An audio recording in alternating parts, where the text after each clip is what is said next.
Welcome, everybody, to Friends with Backlog, where we discuss new games, old games, indie games, AAA games, and our never-ending backlog of games that we wanted to play but never got around to. I'm Frosty, a.k.a. Mark.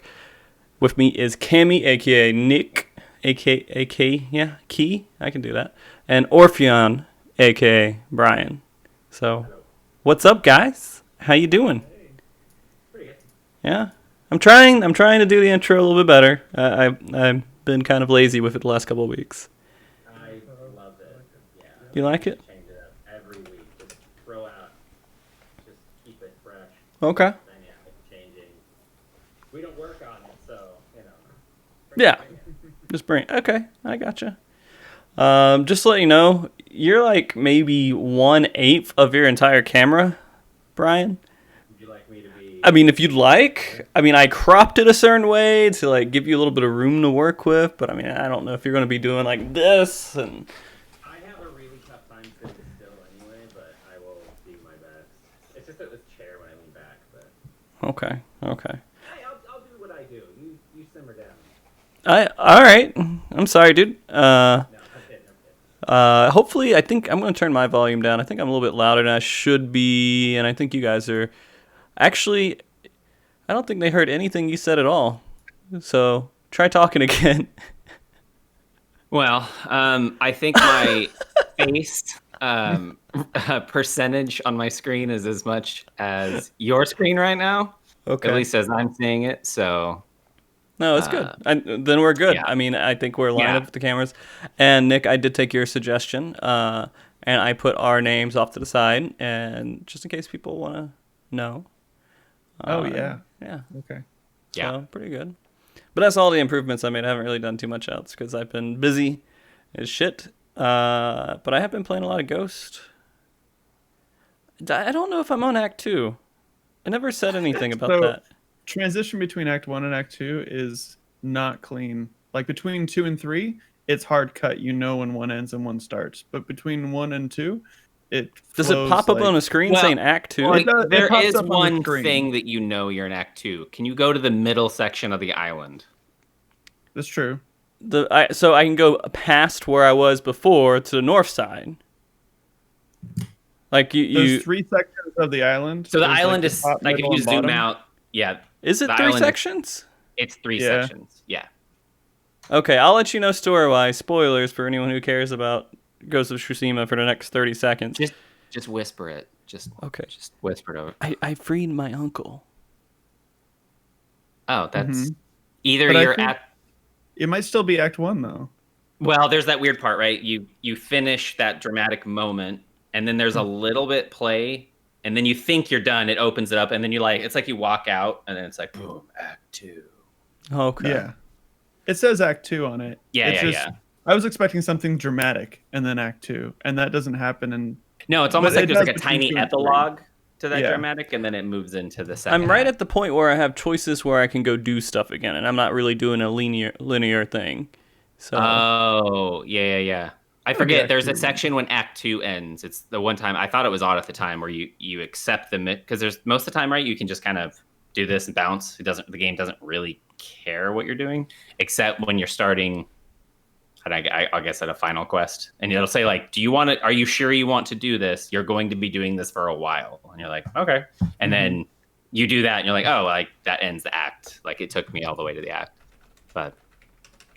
yeah, I think it said that for me once the whole maybe game. I don't know where I'm at Crazy. anymore. I just know I did a lot of stuff, and I got to a point to where I was like, I've done a lot of stuff. I should just go forward. There's not really much more besides hunting out haikus and fox dens and other things of that nature, and clearing the map. So I don't know. Yeah, I know when we played it last week, Nick, you'd done a lot of haikus. I had played it for like 20 hours and didn't do a single haiku. I think my first thing I did on the second part of the game was like, boom, I jumped into a haiku like right out of the gate. I don't know. And then I had them quite often throughout the game, but I don't know how I missed them all in the first act. Because I don't think there's one anything like that where you leads to them start, besides too. the birds. Or if you just stumble upon them, right? There's nothing that leads to a haiku. Or I didn't Well, I find think anything. when you start the game, I think you're right next to one. But you have to, And you that's actually just go to it. Like, you don't, there's nothing that says, Yeah. hey, here's a haiku, you should go here. It's just, Right. you have to go over there and say, oh, I can press a button here next to this Yeah. thing that looks a little bit unique, right? Mhm. So, I don't know. I finally start finding birds, and because I didn't know the birds did anything. I thought they were like, oh, look, pretty bird over there. And then eventually I'm like, they lead you to literally anything. Just they're like, there's something that's mildly interesting, they'll lead you to it. Even if you already have a quest and you're going to that exact spot, they may lead you to The that bird might quest. take you there, Yeah. So I And then don't know. I there's feel the- like that's really good design too, because it's just like if you I- follow the birds, you'll find something, right? Although sometimes they just go above a rock and I can't follow them, and I'm like, what am I supposed to do here? Then I go to the other side of the rock, and then they still go back to the top, but there's nothing at the top of the rock. I just don't understand what's happening with the AI. I don't think. Oh God! Speaking of AI being crazy, I don't think I had that issue. Did you guys have any weird glitches again since you played it last? None. I mean, the only thing is like I consider it a glitch if I fall and my horse throws me off, and I don't think it should because there's only like a handful of feet. And I feel bad because I'm like, I just messed up my horse, and I don't like it. It legitimately, I feel terrible. Makes me laugh so hard every time you fall. Just I just kills me every time. So I was never even mad when I got knocked off the horse. It just I don't like hurting know. a horse, and so I get a little bit upset. no, a horse is always fine. 'Cause I the know horse he gets is. up- Oh God. But I mean, Yeah. like he makes that noise, and then he falls it and stuff. terrible. It's a pretty terrible noise. Nothing's as sad as Skyrim when you jump off a cliff and you fall in a river, and then you get up and you watch your horse float by dead along the river. Oh. Yeah, that's pretty not the bad. saddest thing. I'm glad they don't punish you like that in this game. No. But you can also, I've accidentally attacked him multiple times trying to mount him because I forget what the button for mount is. And he just, for like a good 5-10 seconds, you can't mount him after you attack him. He just kind of stands there like he's a little bit upset with you. That's funny. I thought I'd actually, because I've accidentally attacked a lot of people, and they're cool about it. I must not have accidentally attacked the horse. I would have thought I did. A lot of times, just like accidentally slash. Like, I'm sorry. Can I apologize? Bake you bread, steal some rice for you, whatever you need. Yeah. Didn't mean to slash you. You know what's crazy about the exploration is like I only did the main story. I did a few like side things, but I only did the main story. But as far as like talents or where you put your points, I put all of them. I finished out all the exploration stuff. I didn't use any of it. I don't know why I did that. I just like the idea of like, oh, if I want to find like a bamboo shoot, thing, I can go find it. But I never did. It was like your savings account. You're just like, I'm just putting it there just in case. Who knows? Yeah. I may need it someday, but I don't need it now. Man, I don't know. I really like exploring around and just kind of hanging out and running and be like, I'll go do this thing. It's just relaxing, and I don't have to, I don't know. I'm not rushing at all with this game. I'm just enjoying it and taking it in. I know you're not rushing. You've been playing this game since we've been talking. Yeah, I've been playing this since it was released, and I still don't think I'm in Act 2. I don't know. you were like 2 weeks ahead of us. Yeah. Stupid No, school. I agree. I like these types of games too. I like exploring and stuff. I just don't think I was quite in the mood for it, and I kind of just wanted to do the story. Also, I didn't like. I think I mentioned before. I didn't think like a lot of the side stuff was super engaging. I would have liked some like side quests that were told a little bit more about the world. Some of it does a little, I feel, but I mean, I just accept it. I'm like, okay, I'm going to get into this. Oh, okay, your children are in trouble. I'll go save them. Yep, I'm all for it. I'm going to go save these kids, and I don't know. I just get into it. I'm not like really hyped and excited. I'm just like, I am happy to do this. I don't know how to explain that. I'm not really upset with the fetch color. Maybe that's because I play an MMO so much. And like it's Yeah. literally go talk to this Yeah. person, kill 3 of this monster, and then come back to me. So none of this You're- seems. You're like, oh, this is great. This is faster too. Yeah, and I get to do actions and stuff, and I have like things. You get guaranteed drops. Yeah, it's great. I also every time that standoff pops up on my screen, I press it. I don't care what it is or if it's like just a couple of random guys. I just Every time. yeah, Every time. and I have the 3 I attack did the too. same thing too, and I suck at this game. So I don't know, Mark, if you've gotten far enough to have like boss fights, but there are like 3 or 4 of them that I remember that took me easily like 20 to 30 minutes each to beat.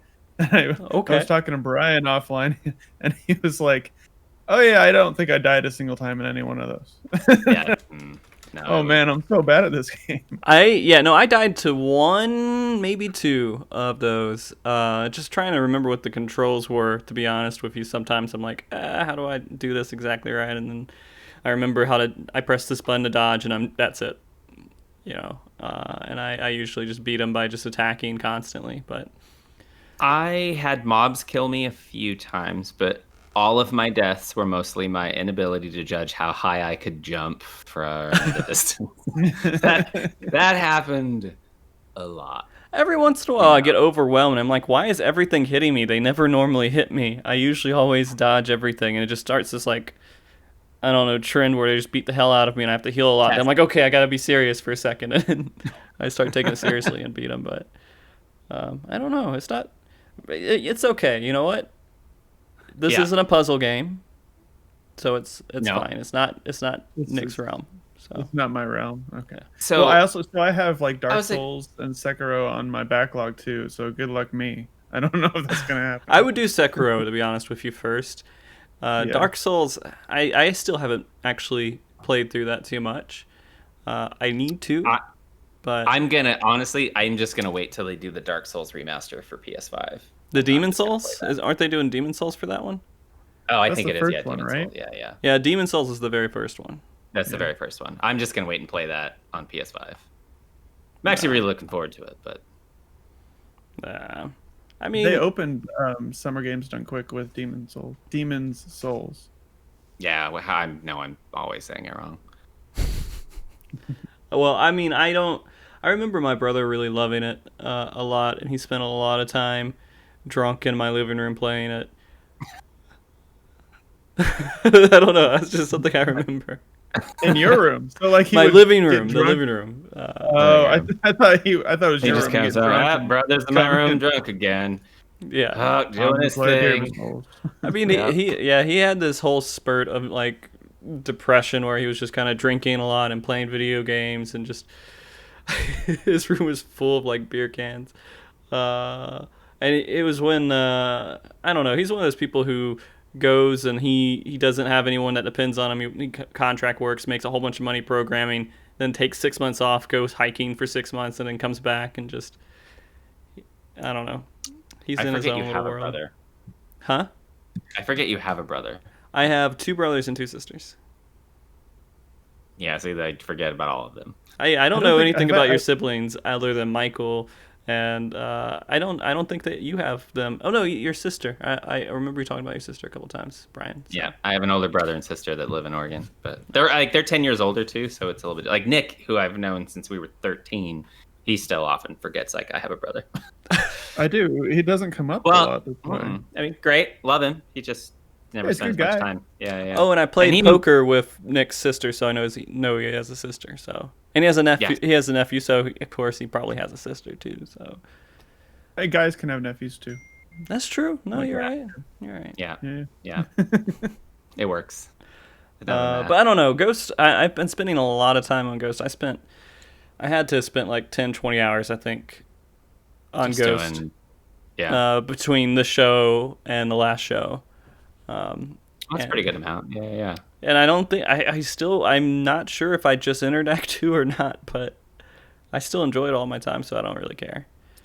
Yeah, I was somewhere in the middle of both you because I definitely didn't do what Nick did, which was just hardline campaign mode. And then the first part of the game, I went back and was doing a lot of side quests, and But at some point it was weird. It just happened where I was like, I'm done. I'm done doing all this, like filling out all the gaps, finding everything. I was like, fuck this. I'm just gonna move up, and then just kind of blasted through the whole game, and then it was kind of over with. I will tell you what's pissed me off now that I finished the game is that all the choices you get in the game they're all meaningless. Like, it doesn't matter. They just change dialogue answers, Isn't but they that don't like actually. there's very few games outside of like, was it Divinity Sin and things like that, where your choices Yeah, really matter? Infamous series Assassin's has, Creed like, a Odyssey good has and like evil distinct side to choices it. that will change outcomes. Okay. Oh, and the other thing, and the one thing that actually kind of pissed me off is the game posits in the beginning, if you're going to decide to basically be a ninja, it's going to like corrupt your soul and fuck you up. I'll tell you what I didn't do much in this game was be a ninja. I mean, had no urge to be a ninja at all. Like, None. I thought I was going to do samurai stuff, and I am feeling like I'm being pushed to do samurai stuff. Like, it doesn't even make me feel like I want to be a ninja, because it's just bad and evil and everything else. So that's kind of weird that they did that and they didn't encourage it more. But my approach was strictly laziness. The ninja approach was so much more patient and quiet. It would take a long time, but I could just run into anywhere. Oh, that's true. Challenge, scream, and yell, and bring everyone out and just slaughter them. And you're like, I think all right, we're done. that's what it was for me, to be honest with you. I cleared this entire fort in 4 minutes. We're good. And then it's like, wait, there's a guy left, and you're just like trying to find the one person you didn't kill. So that's how I was blazing through it. And then in the end, like, I was basically punished for being a ninja. But I'm like, but I did it the samurai way. I was an army of one. So I just need to check. Did you both beat the game now? I did. Yeah, I beat it like a couple days after last week. Yeah, I beat it quite a while ago. Okay. And I feel will like now, hopefully I mean, beat it's it more- this week then. Yeah. We'll see. And I was a ninja like a lot because like I died a lot. So it was easier.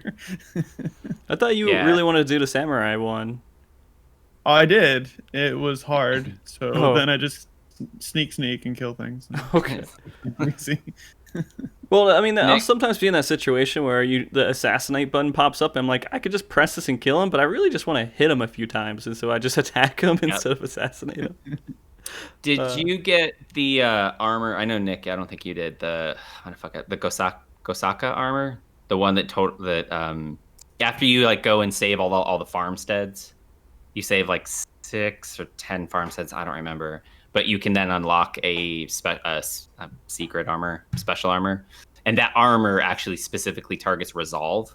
So like all the shield bashers and the brutes, you just waylay them.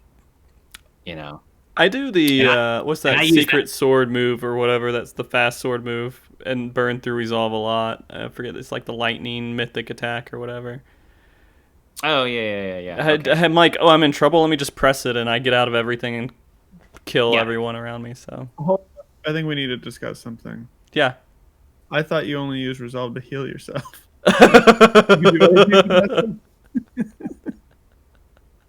Because that's all I did was heal myself. There are things that use resolve actions that use them. So Yeah, I you think- didn't do a lot of the side quests. You just went through the main story, so you didn't get all the extra things. Like, did you do any of the mythic quest? No, I didn't even know there was mythic quests. I saw there was like didn't- little You didn't do the icons blue ones? The blue ones? Nah. Okay, you skipped a lot of stuff. You straight up like If it was- speed ran it. If it was gold, I did that, and then Okay. nothing else. Yeah. Yeah. So you So had you the didn't- me experience in that one that we played recently. What was the short hike? Yeah. Yeah, you I just did everything in that one. Yeah, he did the mark. I looked at your play time on that, which killed me when it was like 42 minutes. I'm like, whoa! I thought I did it fast in 2 hours. You put on your sprinting shoes. Yeah. Oh man. But no, I mean, hopefully, the one thing that I do feel bad about is like when I start to get into games like this and they do take a while, I feel like they block me from playing other games because Yeah. I have to finish this one. And so I do hate that feeling exists there, but in the end, I'm going to beat it, I think, this week, so it won't really matter. I got to figure out what I'm going to do next, but I think it should be a game that we could all talk about. I just don't know what it is yet. Maybe I need to play Spider-Man. I don't know. So that's actually what I was going to get at. That's actually my point when I'm playing a game and I feel like I'm doing all this stuff, but I start feeling, your eyes wandering to another game, then I kind of know I'm not hooked on here because the games that I will platinum that I'm obsessed with, I don't get. There's no other game anymore. Right. Like when I was playing Spider-Man, for instance, no game mattered. I didn't care, and I was really sad when I'm like, I've done everything. Like there's literally no achievement, no nothing other than just being here. And it's like, I didn't play a game for like 4 days because I was like, I take a breather, rediscover myself. I don't know. I mean, this is so. The other one is Outer Wilds, but that one takes a while too, right? Took me a while, but I don't think it has. It's like 12 to 25 hours. Yeah, there's a pretty wide range because it depends on how well you pick up on things and how well you are exploring. You could the game's not forgiving, so you could very easily just mess up a couple times in a row, and it just takes you that much longer. Because it's like Groundhog Day. Every single time you mess up, you just reset at the beginning. Every single time. Okay. It's a wonderful game, but it's a puzzle game basically, though, right? It's like puzzle exploration. I don't exploration feel like discovery. Really, I think it's exploration discovery. I never really felt like I was solving a puzzle at any point. Like you weren't at positions like I have to figure out what's this situation in order to beat the game. It was just like it all kind of came naturally. You didn't have to try hard for it.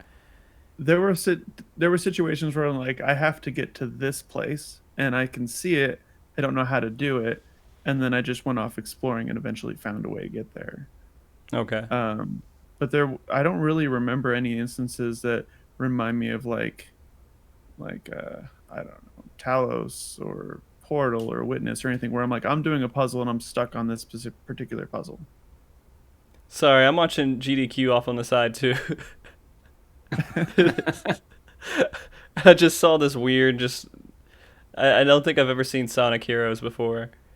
They're still doing the Sonic block. Yeah, and it was just like a crocodile and Amy and something else, a bee, stacked on top of each other, flying around. Are they like racing? No, I don't know what it is. That's something about games done quick I wish they would do. So like they announced like today they were like, this is our Sonic block. But if you go on their schedule, it doesn't block things off like that. So like if you're not sure like what they're still running the same scheduling system as they were in like 2015. Yeah, I wish they would categorize things a little bit better because they definitely do it. They just don't. I also like always trying to find the donation. I mean, now I can see that, but it used to always be really hard to try to find like where all the donation like races at and like where they're at. I was like, I can never find it. I mean, I barely ever go to the website outside the schedule. I think that's the only thing. And a couple times I've done the actual donations. So, have you guys been watching a lot? Here and there. Yeah, I've been watching it when I can, and it's been good background stuff while I work on schoolwork. So, yeah, sometimes it's a little too distracting, so I have to kind of mute it and just have it as visual in the background. But yeah, it's. I'm going to be honest. I kind of like it more than the regular GDQ. Why? Is there a lot less awkward moments? There's a lot less people yelling honk or honking.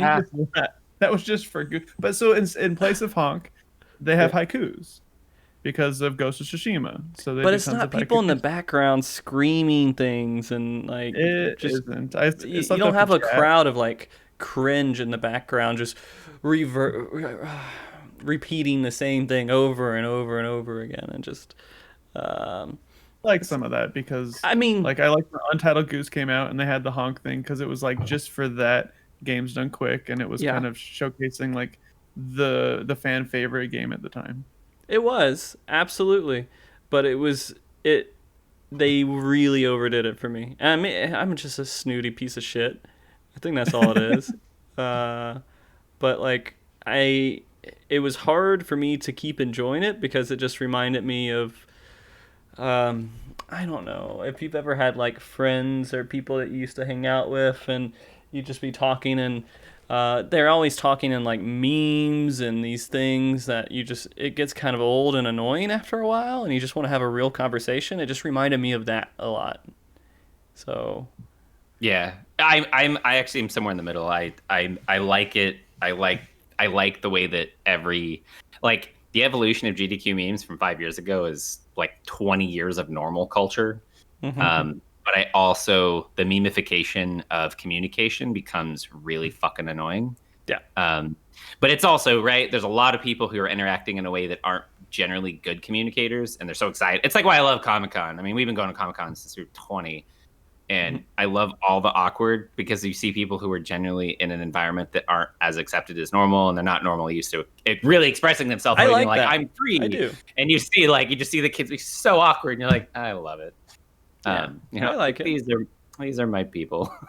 I like that, but for some reason GDQ it feels like it's people are more comfortable being memey and weird, and so it's not like I don't know how to explain it. There isn't that uncomfortable. I'm with you. Okay, it's not like Because I'm like it depends on my mood where I'm like this is annoying me, and then literally 2 hours later, be like, oh, I like it now.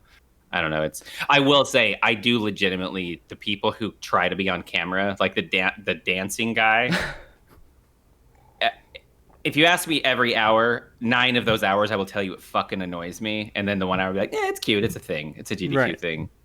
But right now, I like it for the GDQ thing. Yeah. I liked it. So some things that I do miss. I miss the couch. I miss the crowd because I miss the yeah. cheering for things. I miss the which cheering. is Yeah, cheering is silent. good. I like the cheering. Yeah. I love the late night blocks when there's no one in the room and there's something that's kind of like a ghost party. I really miss the couch because I love seeing the way that people on the couch interact with the game or each other. Sometimes it's great, sometimes it's awful. You're definitely not in this one going to have the person who's someone's on the couch who's talking, who the runner hates them. And like, have you remember a few years ago, and the guy turns like, "Will you shut up? I don't want to hear you talk anymore." And you're like, "Oh my god!" I mean, the kid was fucking annoying, but he was like friend of a friend, and just kind of got put up on there. It was like, damn. Yeah, I think there's been a that lot goes of really down, awkward, weird conversations on there, but it's harder to find. Yeah, I think you could look that up. There's like 10 most awkward moments on Games Done Quick, and that's the number one. And I think he's playing like this like parkour game. The guy's just being like obsessively annoying the whole time, and he just lays him out. I mean, the most annoying thing in any GDQ ever was the Final Fantasy run when the guy was doing the opera. Oh, and that was a donation incentive. And it's straight up. I remember seeing like people, I think it was Kotaku was doing a live blog of it. They quit blogging like 2 hours in going, I can't take this anymore. Stop. And I'm like, shit, they were going to be committed for 6 hours and gave up in 2. And they're like, I can't handle this dude's voice, his Kafka impersonation. But. Yeah. No, I know I sound stupid sometimes, and so I don't do things that make me sound more stupid. But some people don't. It's if you just do that for 6 hours. No, I couldn't. Yeah. I don't have the energy. But I will say they have had some things that you thought maybe wouldn't work out too well, but they're awesome. Like there's one where they were singing the Metal Gear Solid 3 theme song, and it was like I don't know, just like perfect. It sounded exactly like it did on the soundtrack, and they did it just live there on stage while it was going. I know what you're talking about. Yeah. And it's like they do some pretty amazing stuff, and none of that's going to happen, of course.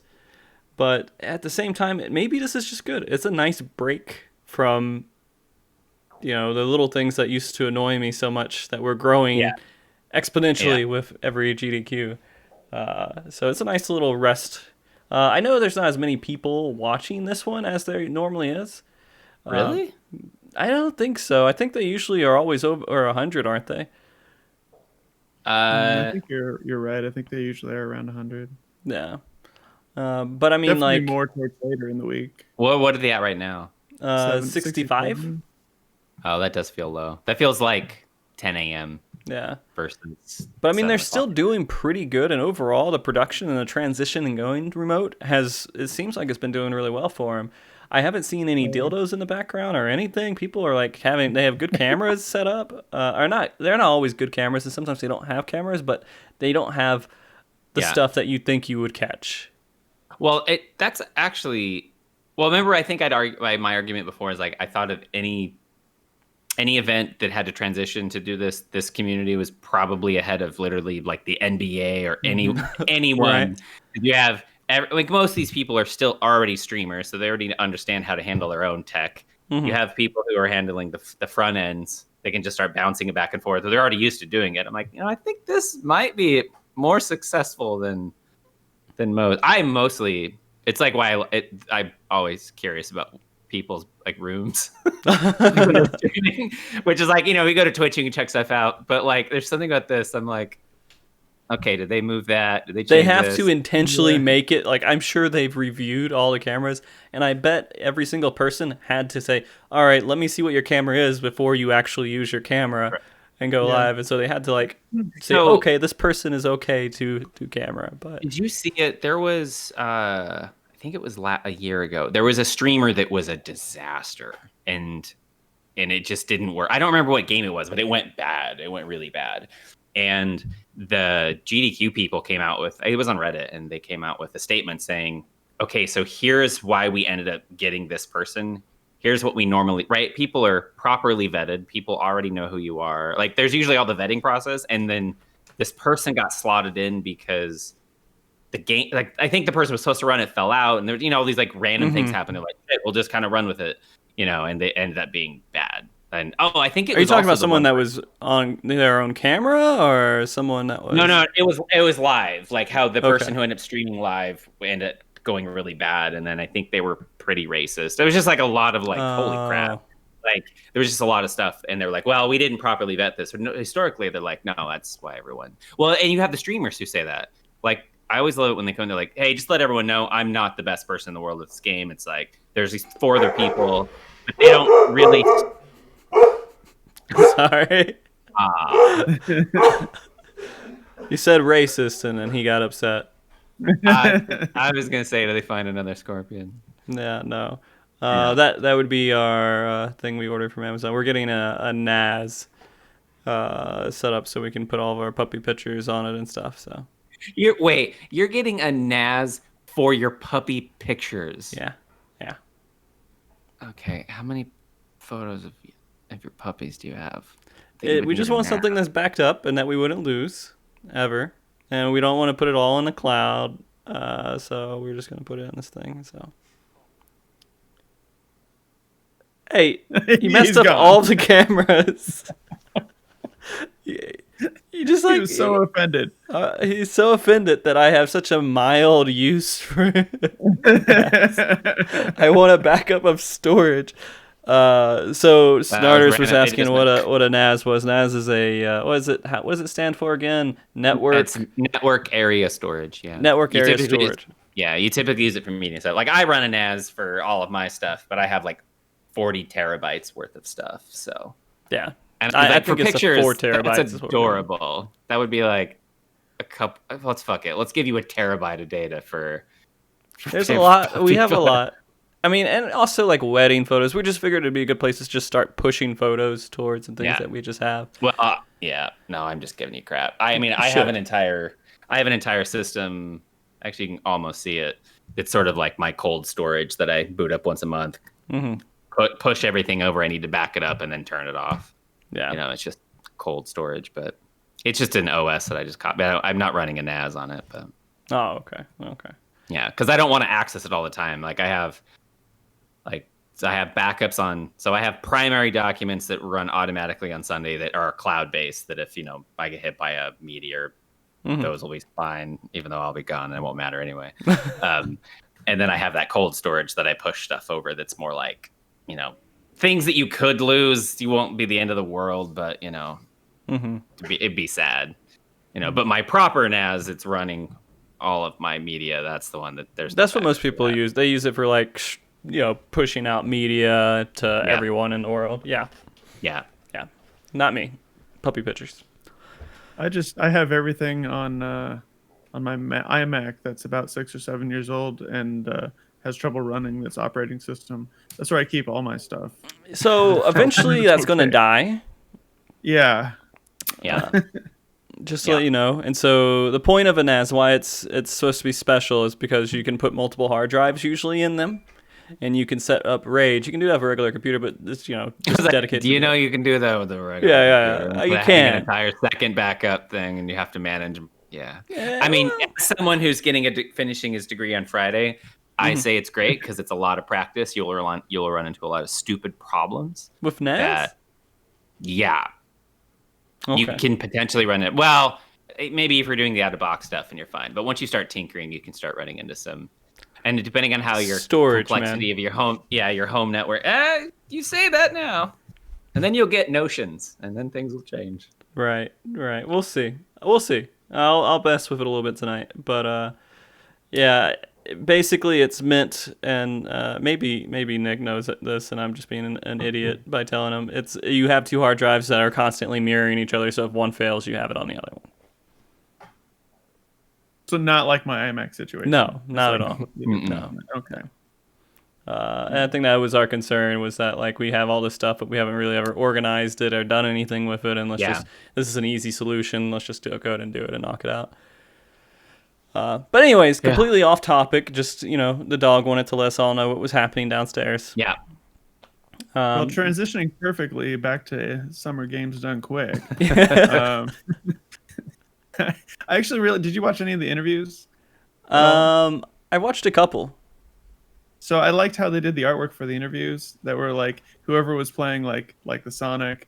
If they're interviewing guys playing Sonic, it would have like his head as a TV, and the body would be like a Sonic character. I saw that. So like they did artwork. They did all this artwork for every interview, just for these games specific, which I thought was kind of cool. They put a lot of work into it.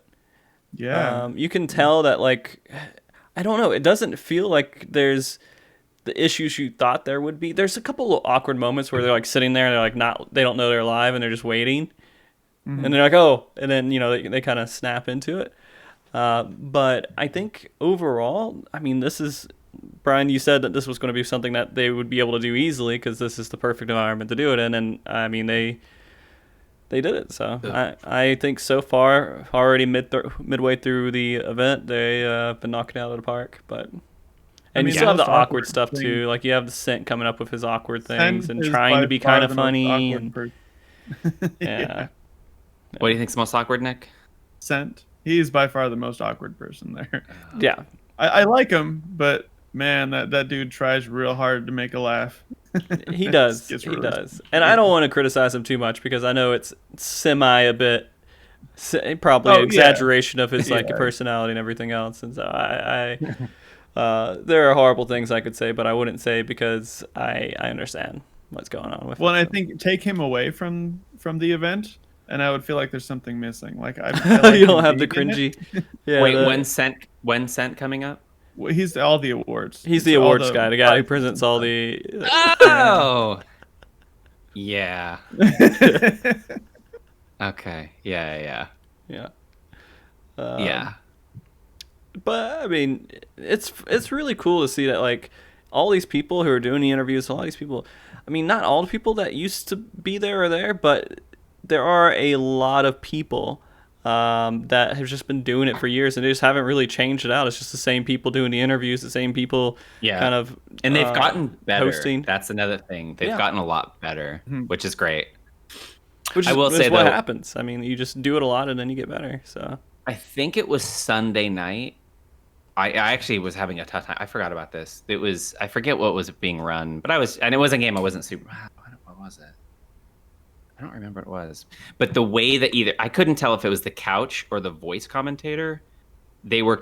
It felt like they were needing to make up for the lack of the normal couch. So it was like they felt like they were becoming like sports broadcasters. Like they were It was like, okay, settle down. You're like You're overproducing this. You're over much, because it felt like, which is funny with like the NBA right now, right? Like the NBA is happening in a bubble, in a stadiumless, without fans, and they're only the players. And so I was kind of curious how this was going to play out. And the announcers were way overemphasizing it because there's no crowd, there's none of that other energy to bring to it. And you're like, oh guys, this is mute. This is terrible. I kind of just want to hear quiet. I understand that. Yeah. So I watched Lion King for Genesis yesterday morning, and it was really impressive. I saw that this morning. Was it this morning? Maybe. No, Or no, did I you watched the rewatch? replay of it this morning. Oh, Yeah, okay. I didn't know if you live the same day over and over again in COVID times. I didn't know what's going on. yeah. Yeah. When I watched it, the commentator, she was like crazy. Well, there's two commentators, but one of them, she was just like, it was like beat for beat, everything that happened. She had something to say about it, and it was always like informative about what was going on in the situation in the run. And I thought for a moment, and I was like, bet she scripted a lot of this stuff. Either that or she's just insanely familiar because the game's only what, like 15, 20 minutes long. And if Yeah, you've it's seen not the long. same thing over and over and over again, you could easily just write a script because you know things down to the second. I was watching I forget what game it was. I think it was Talos, in principle, and there was like a break in conversation. And the guy's like, "Well, I didn't really write anything for this part of the game because I didn't expect this to happen. So there'll be some silence for a bit here." And so, like, I think that there's more scripted than I ever realized. And it makes I'm gonna sense let you because know, anyone that has to go on camera and has any kind of like nervous tendency at all, especially streamers, will probably write some sort of script for themselves when they go through and do this. Because Oh yeah. I mean, like, if imagine you're gonna go up on air, you knew what video game you're gonna play, but you knew you have an idea of what would be interesting to say, but you can't think of it on the moment. You're gonna write it all down a whole bunch right before. I'm positive that happens all the time. Some people can kind of wing it, but most people, I don't think, do it enough to be able to do it. Yeah. No, I would assume. I mean, I think about that when I'm going to talk to you guys. No, I don't think of bits or What bit of Actually, I that's gonna Star true. Wars You do mobile that, game? You're like, oh, you know. Uh, But it's just natural to think about what you're going to say and how to frame it, especially for an audience. Like, I mean, I know when I have to give trainings and presentations at work for huge audiences, I will sometimes think of, okay, think like point by point here, and like, oh, this will be a good joke, and then I'll know, like, because a lot of these people are streamers, right? So they know these are some things I usually say, and these get the hits, these are the rounds, and they know where to put them all in, which is why a lot of them are trained. It's like GDQ in the beginning was hilarious because you get a lot of people who were not trained for this, and they were just not suring what to do and how to handle it, and we're screwing up a lot. I kind of miss it when it was like not that big of a thing. yeah. It was good. It was good to see all that weird, awkward stuff. But I mean, they grow, and it's for the better. It gets more people, and more people donate, and so I don't know if the awkward stuff would keep going. I think it would.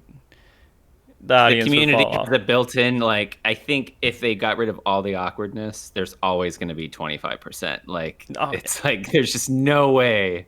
Well, they're not going to get rid of all of it, but they're going to refine it to a point, and Yeah. But I mean, I hope that this goes well for them. They might have to do this for ADGQ as well, I would suspect. Yep. So, I mean, it looks like they already have the groundwork for it. I don't think there will be any issue to do it. I have no clue, to be honest with you. I don't know when things are even going to get remotely back to normal. I'm just... The way that our country's running, it won't until there's an active vaccine that is being disseminated around. It won't go back to normal. So I had a work conference to do this week that was virtual because of COVID. And when it finished, we had the closing remarks today, and they finished it, and they're like, we look forward to seeing everyone. And next year, I think this conference I went to is going to be in Denver. They're like, we look forward to seeing you in Denver next year. And I was like, well, that's awfully optimistic of you, thinking we're going to be able to go outside a year from now. It's like, otherwise I would have been in LA this week. That's where I was supposed to be, but I think that's where it was supposed to be this week. I don't know. It moves around every year. Yeah. But I was supposed to be, well, not this week, but in a couple of months, I was supposed to be over in San Diego for FanFest for Final Fantasy 14, and it's really depressing because that's something. I mean, it only happens every 2 years, but that's always like the big event for me since we started going, and so I mean, everyone understands it, but it doesn't stop it from feeling like shit to not be able to go do something like that. But are they going to just completely can't move it virtual or move it to next year? They haven't been really too clear about if they're going to do virtual stuff, I think. They've already canceled. There's always 3 of them. One in EU, one in Japan, and one in America. And they've canceled the American one, and they've canceled the Japanese one. Now, they're probably going to cancel the European one, too, soon. But I don't know how they're going to handle it because they always do the expansion release on the one that's usually around in November, October. So they have to do something if they want to keep everything moving. So I don't know. They did also push development back like 6 months because of keeping everyone at home, and people weren't really set to be able to work on video game software remotely. So it's pretty difficult. Some things just don't work remotely. Software just doesn't. You can't work with REP or whatever. I was listening to some developer talking about it, and they were saying like one of the difficult aspects for a lot of developers is like assets they're working with. So when you're on site and you have to access the servers that have certain assets, you can just shovel them. You can just move them around and play with them.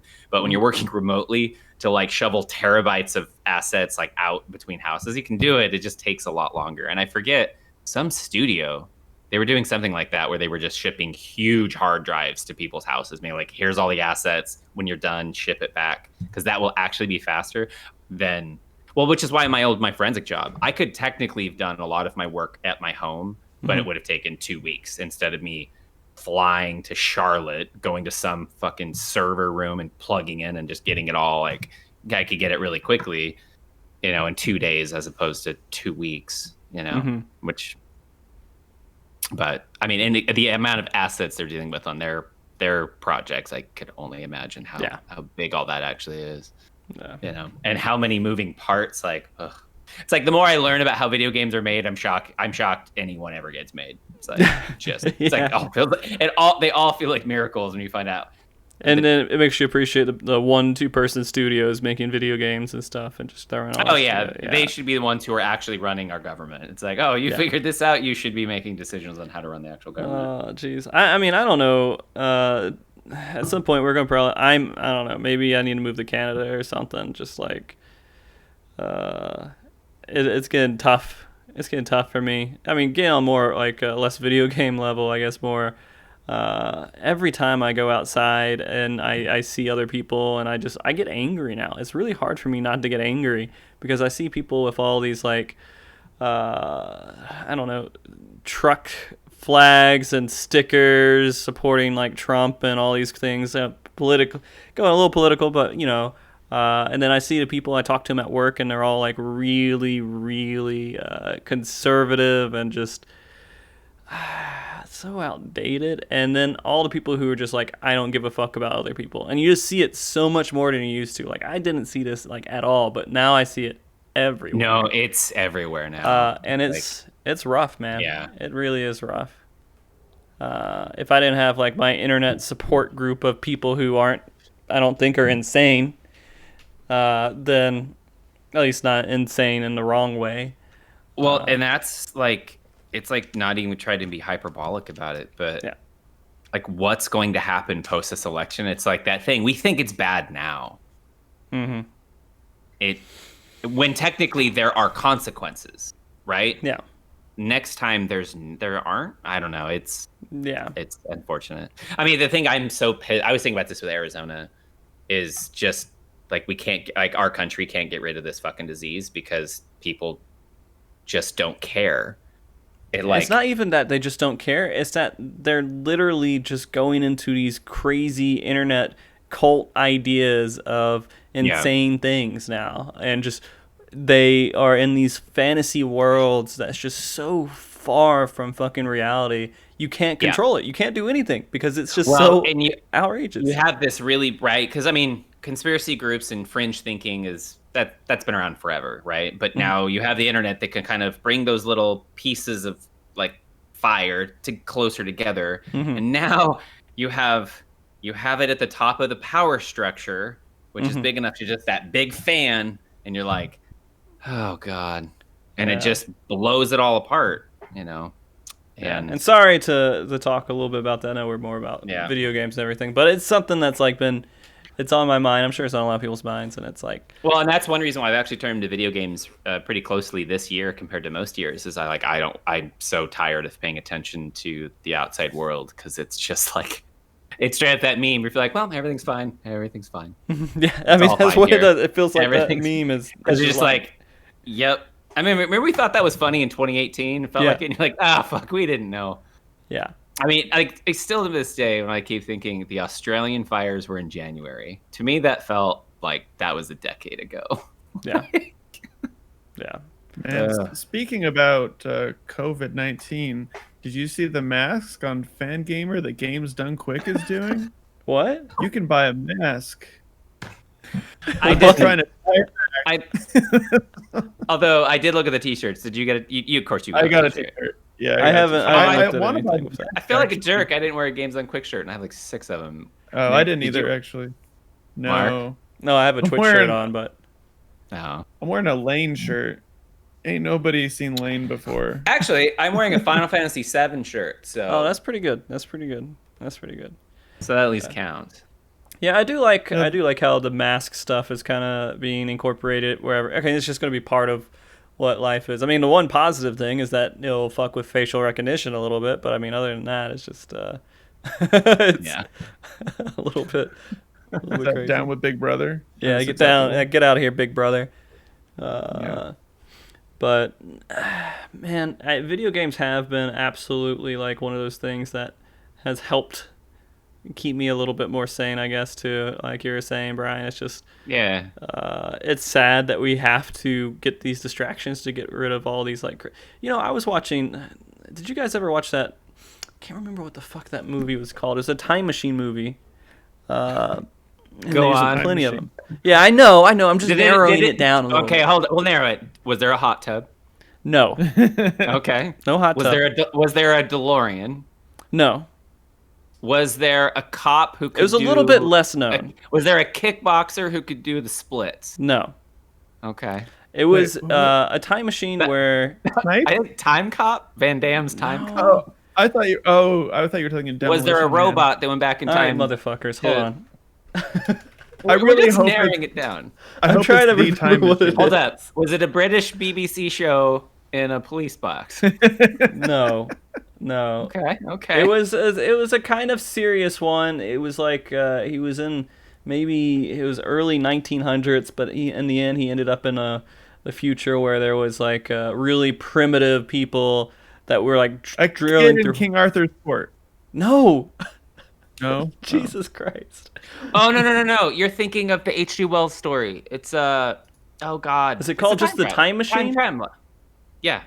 Yeah, I've mentioned that like 10 times already, and chat said it too. It's called the Time Machine. Oh no! It was it. I'm sorry, I didn't know it was called The Time Machine.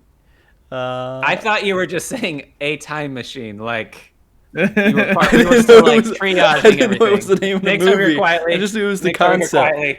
Time machine. It was Time so machine. long ago that I saw that. I saw it so Time long Machine. ago. But I was Well, so thinking about that. There's a couple Time Machine movies. Isn't there one with like Marky Mark, and then there's like another one with not Marky Mark. Marking.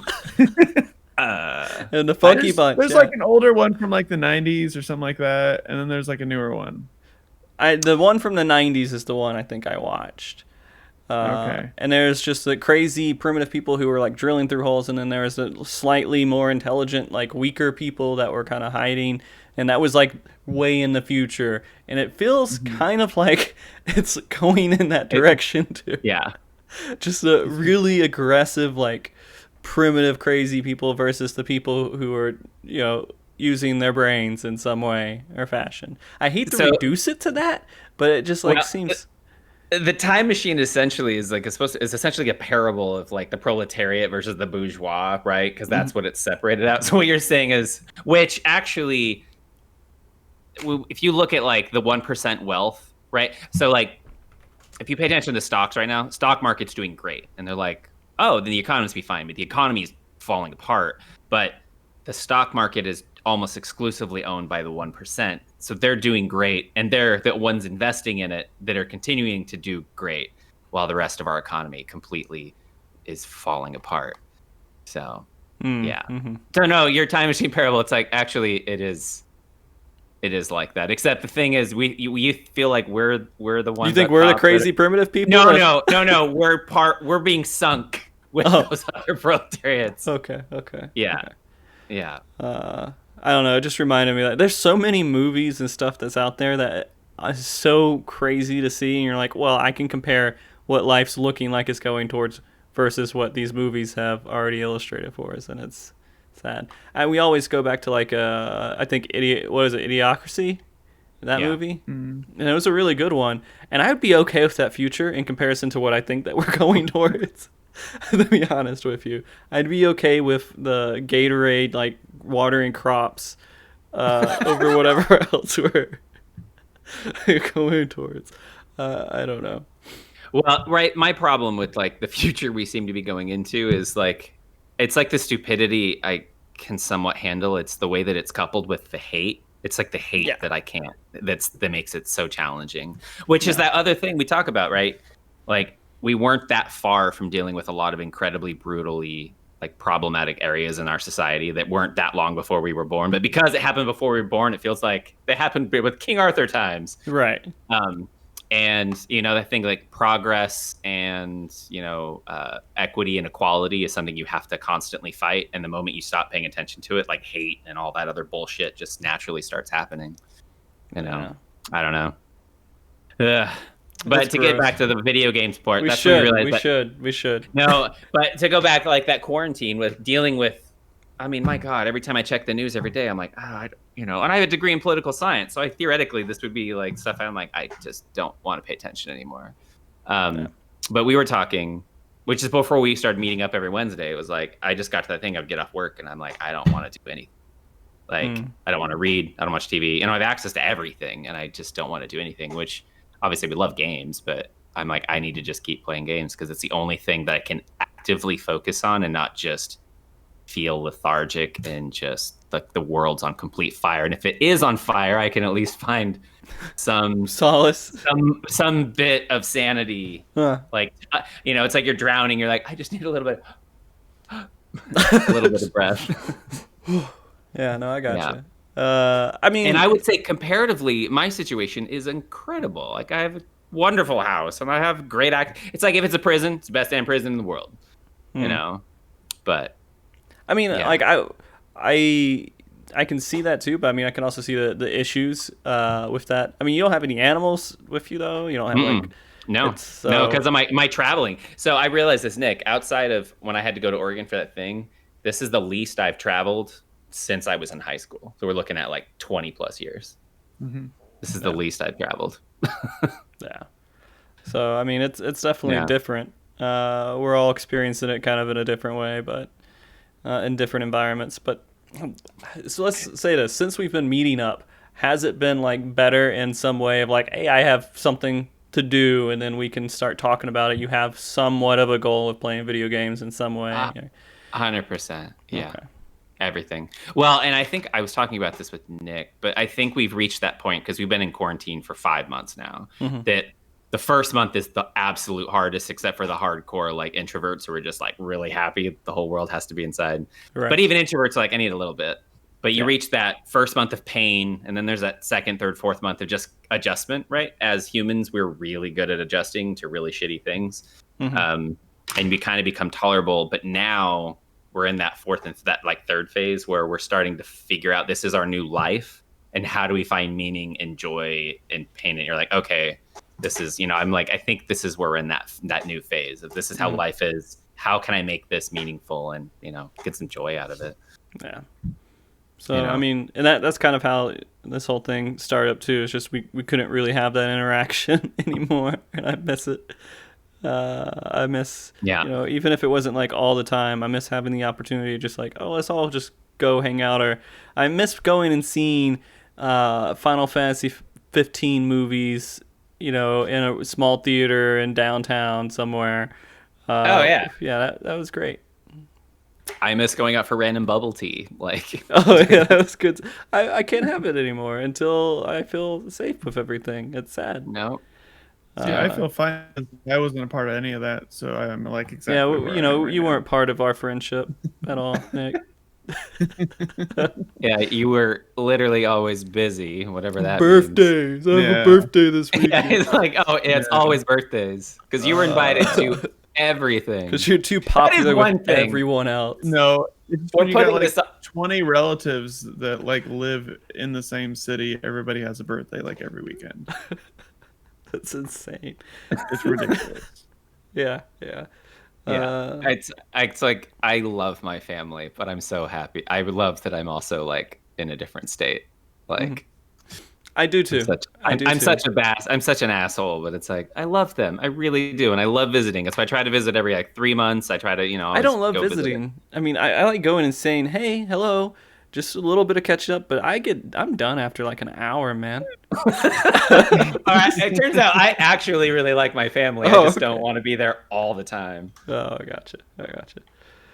Yeah. But I think I don't know. Brian and I had a couple little things over the 7 or 8 years I've lived here now, which is insane to think that I've lived here for like 7 years. Yeah. Yeah, no, but I remember we went to what was that Clockwork Orange like play thing. There was like Oh yeah, some like mutual friends do like this really strange experimental theater.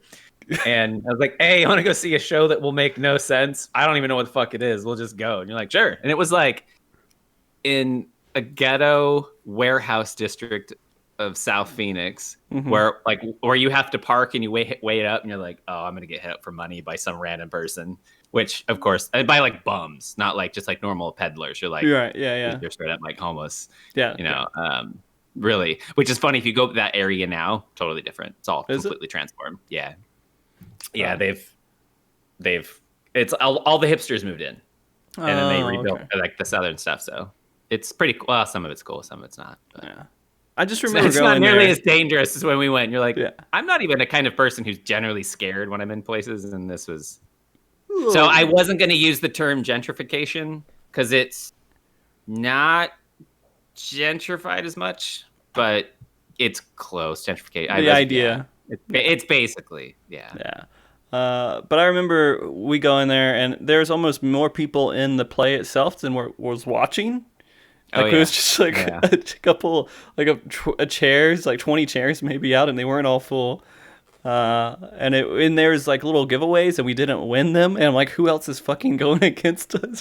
Right? You and I probably were 50% of all the money for the giveaways, and neither of us won anything. And you're like, I don't even think they checked. Yeah, I think they just kept it for themselves. Yeah. But it was on Clockwork Orange, and I remember never even watching Clockwork Orange before we went there, so nothing made sense out of anything that was happening in that play for me at all. It's like if they took Clockwork Orange and took what would David Lynch do to Clockwork Orange in a play? I think that would make sense. Yeah. Clockwork Orange is coherent. I loved it. I mean, it's a beautiful mess because you're like, they're trying something. It was neat, but yeah. When this is over, we'll do more of that, but with Nick involved as well.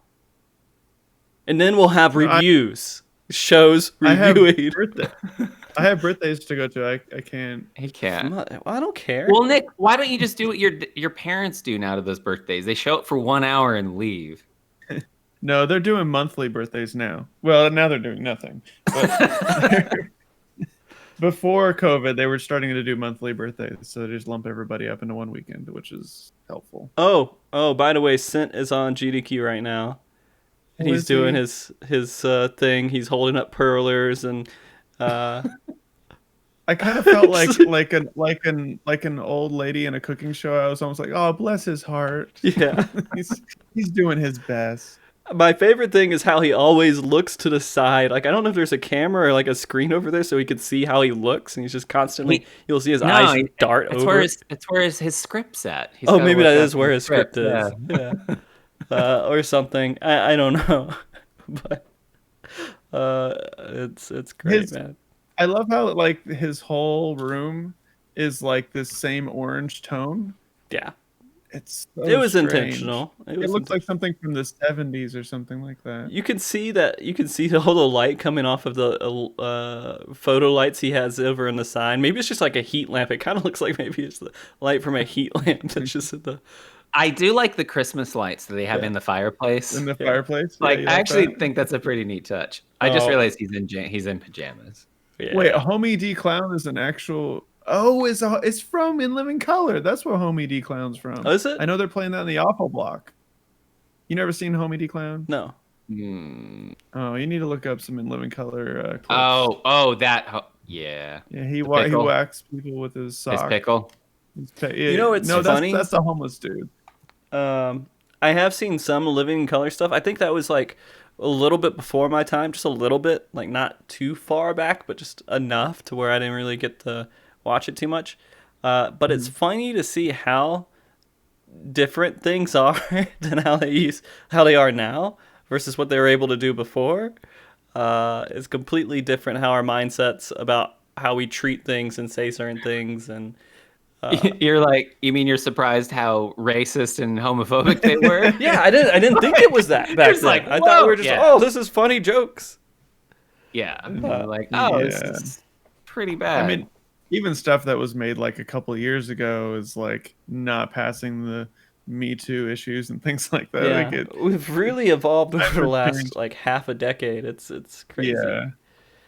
And yet our world is still on fire. Yeah, it's still like completely it's on like fire. we took one step forward, couple steps forward, which were great, and then 30 steps back. For and then everyone now else that is not moving forward, they were like, screw it, well, I'm right. gonna- The other group was so pissed about the 2 steps going forward, they're like, burn it all down. yeah.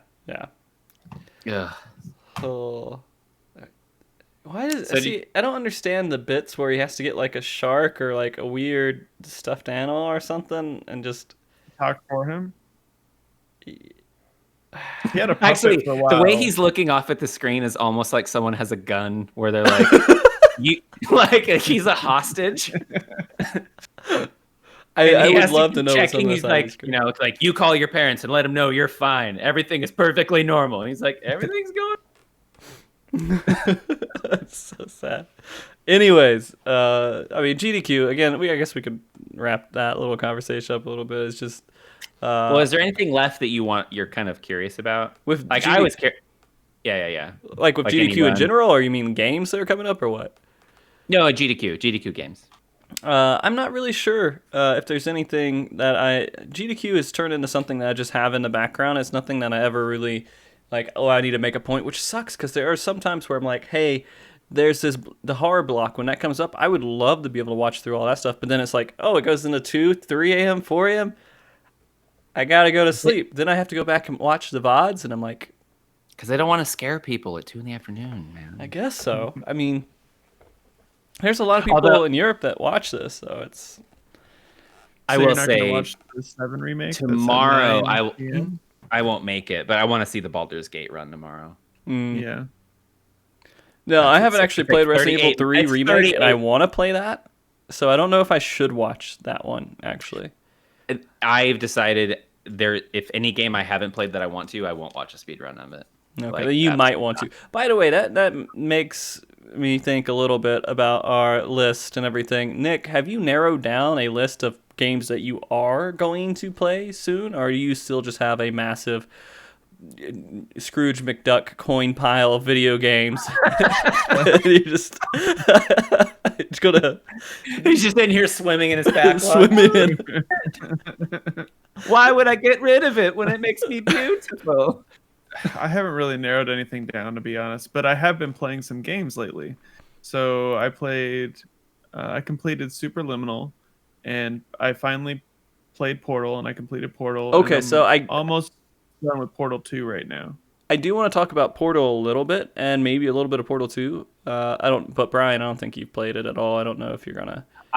Portal 1, but I played it when it came out, so I have some memory of it. But like, when did it come out? 2007, 2008. Yeah, and that's when I played it. Was then, and then I was like, masterpiece. A whole new genre of game, and then I never touched it again. Yeah. So did you really like Portal? I would assume you would, Nick. Yeah. I like how like such an like a basic mechanic can really lend its way to a lot of like really interesting puzzle ideas. Mm-hmm. And then I like kind of how fun the storyline was in the background. Yeah. The I mean, same it's thing with, the story is really, really fun. I think they do a really good job just making it, enjoyable, goofy. Just yeah. the Portal 2 Now, is I liked it a done little bit with the better, second but one. I'm not done with Portal 2 yet. I think I'm on chapter 8, which might be the last chapter. I can't remember. It's but- been so long. It fits the two fit so seamlessly.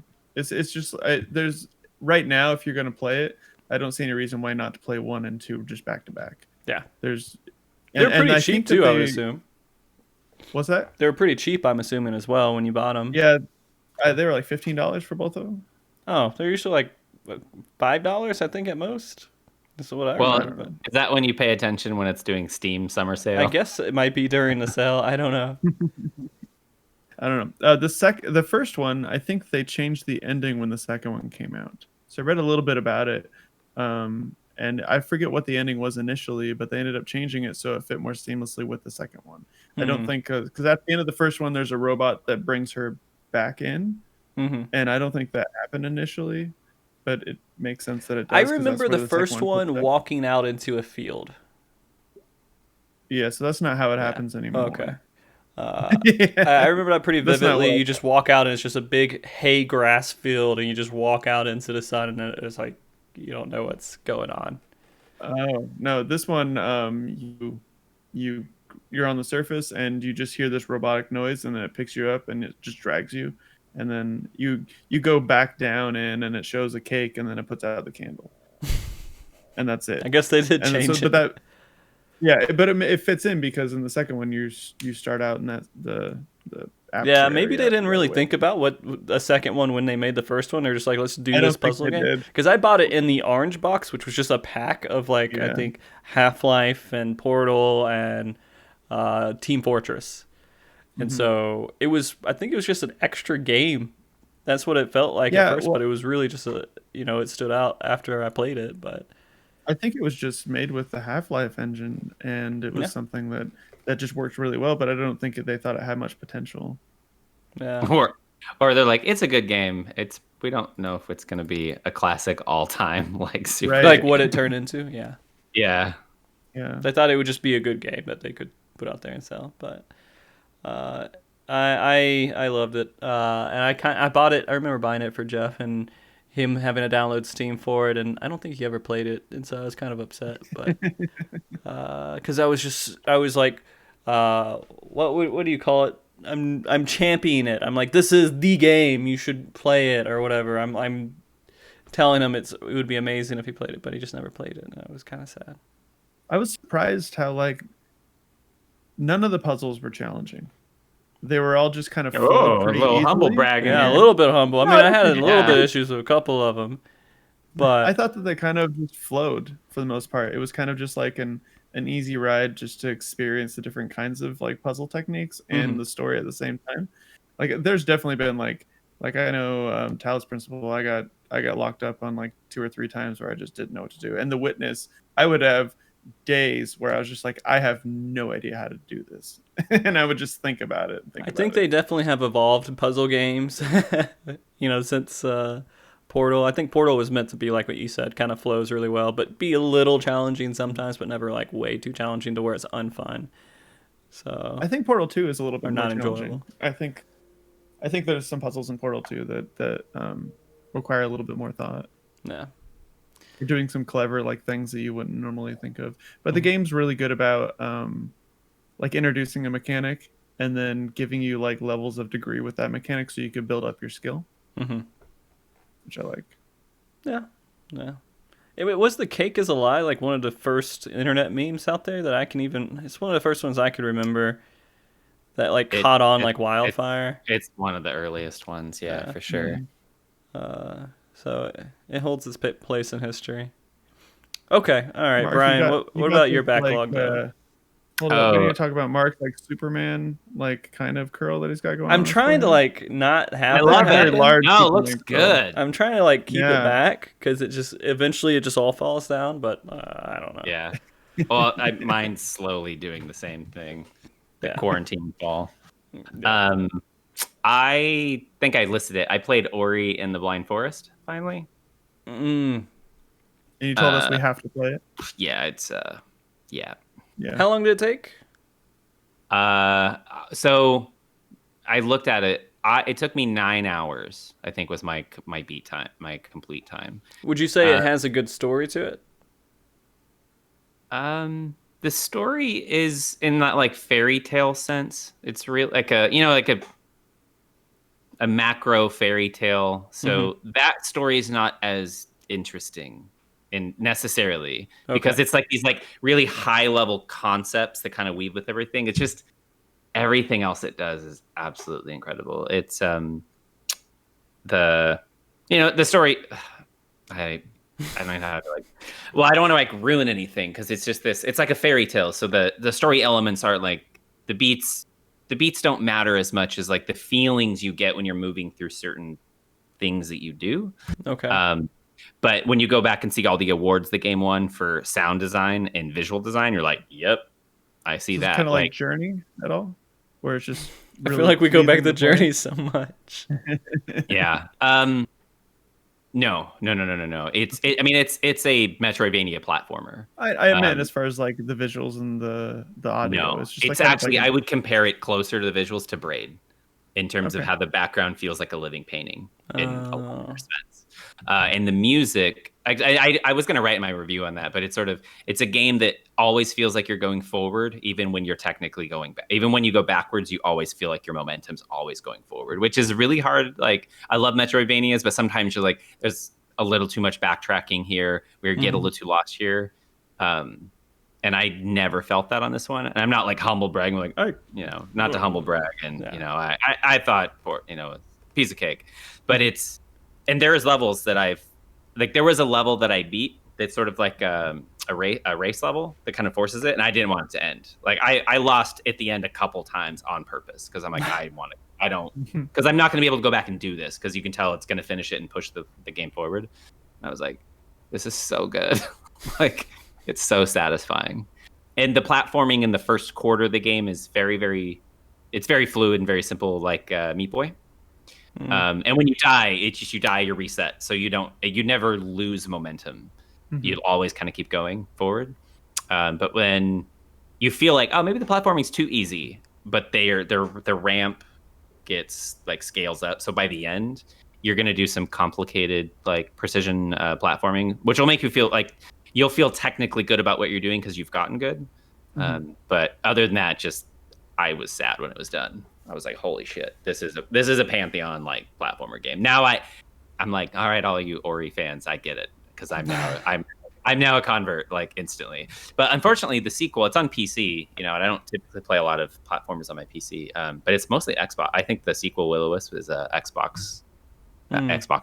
I was like, which I don't have, but no. It's an exclusive Xbox, Yeah. Well, I guess because it's on. Yeah.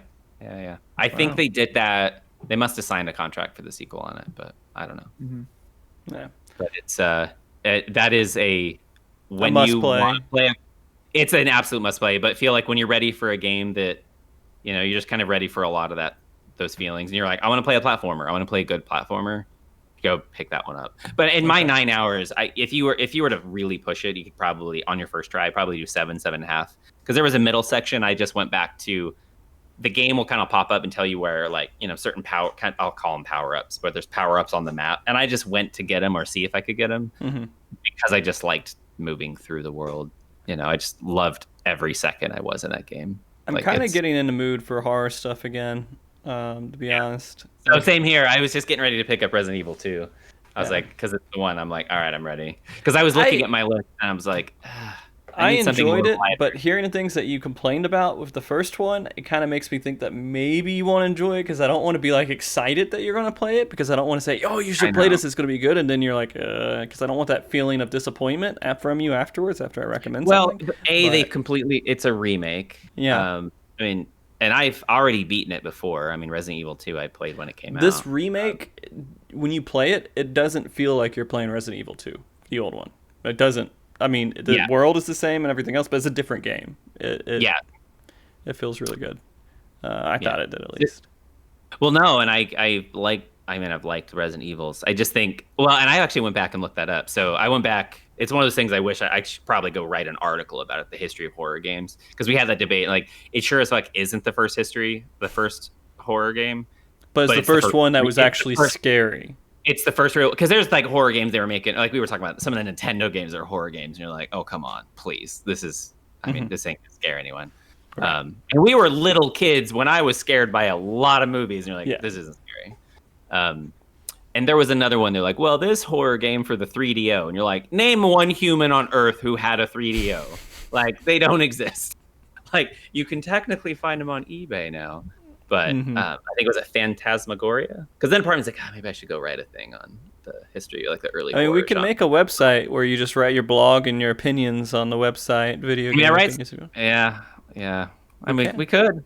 It wouldn't be too hard. This is perfect priming. This is perfect priming for it. That article. But no, I mean, going back, I think I respect it for what it was, because the game did scare the hell out of me when I played it way back in the day. But like through modern game design, I was like, a lot of this shit's annoying, and I don't think you're adding more value to the game. I mean, but game designers get better. You know, they were just early. They were early. Yeah. We'll see. I want to hear your opinion on Resident Evil 2 after you're done. I don't think Nick's going to play Resident Evil 2, but I mean, it's on my backlog because everything is on your backlog, Nick. Yeah, we can't really say, your backlog. You're just Actually, maybe my backlog it might of not billions of games. Yeah. Now think about it. 2 might not be. It might be 1, 4, and 7. And it was only because those were like the highly recommended ones. And I know I need to play some Resident Evil games. I don't know how 2 got ignored on that, because usually if they rank the first 2 games, they'll tell you play 2, don't play 1. Maybe this was before 2 came out and after 7 came out.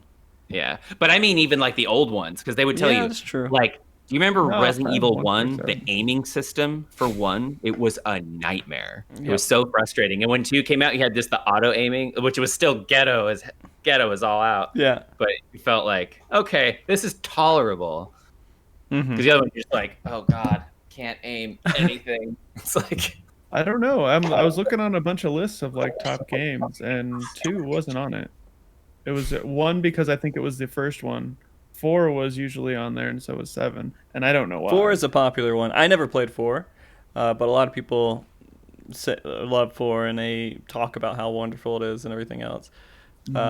7 is like kind of going back to what Resident Evil was, and like it was a horror game, and I got through a lot of 7, but I didn't beat it. I need to go back and play 7. So they're coming out with 8 eventually. So yeah, well, I think that just got delayed, didn't it? I'm sure.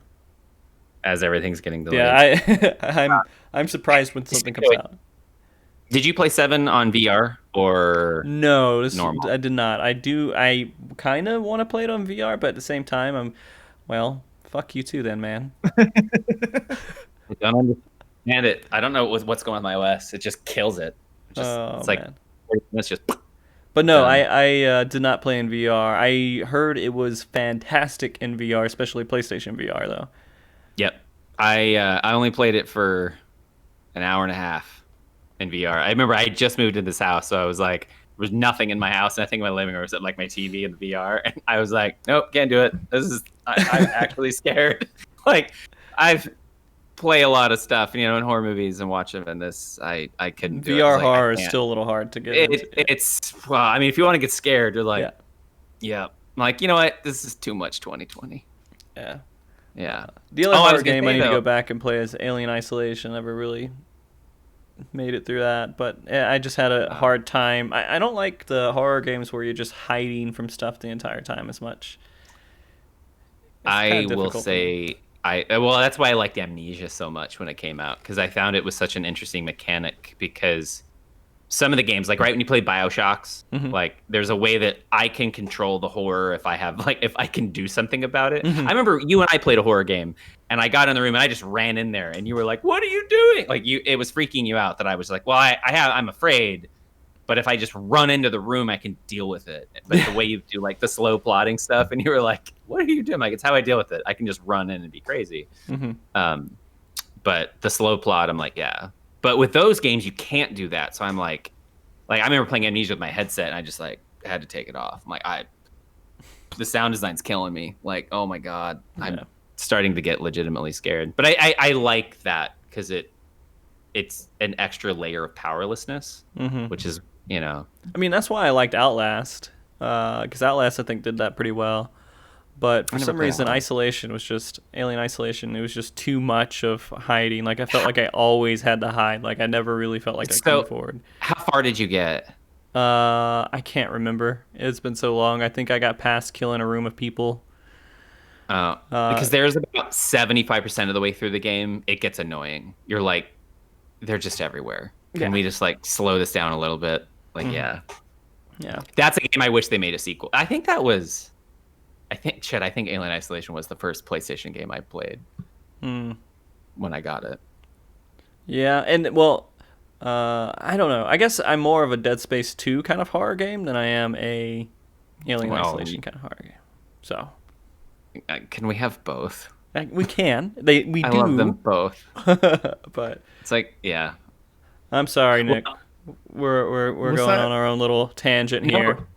But this connects. I was going to say we're actually closer to Halloween than we think, and I'm probably going to do that again this year for October. Watch a horror movie every night, which I did that last year. Maybe we should all play horror games every week during October. For October, yes.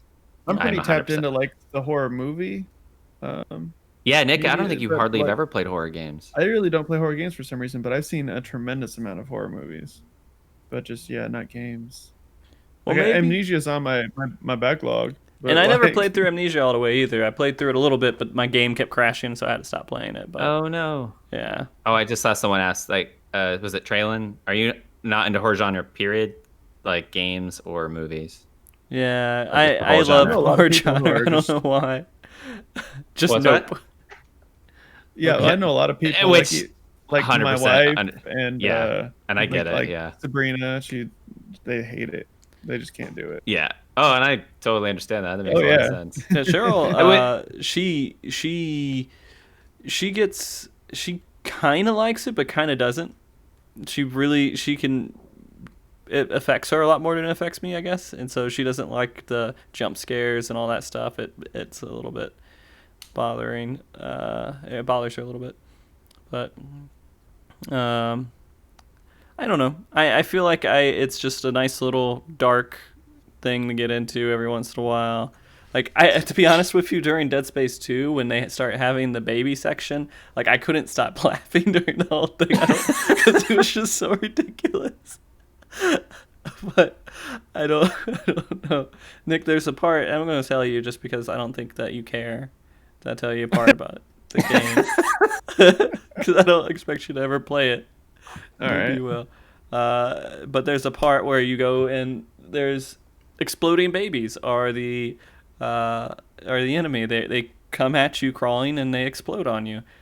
Okay, so nobody's throwing them at you. They're just crawling at you. They're just volatile. They just explode. Are they like deformed babies or just like normal babies? They're deformed. I think I remember. Like they're like mutated in their own way. It's like the mutation went into like a nursery or something on the spaceship, and it's just I don't know why it was just so funny to me to see that. But I was just thinking, I will add a caveat. The horror that I do like, and I like a lot of it, is mostly monster horror. Anything related to that. Like, I don't care for like slashers, like humans that are blue light. I don't care for those. I don't care for thrillers but it's like at the end of the day, it's like I just love monster things.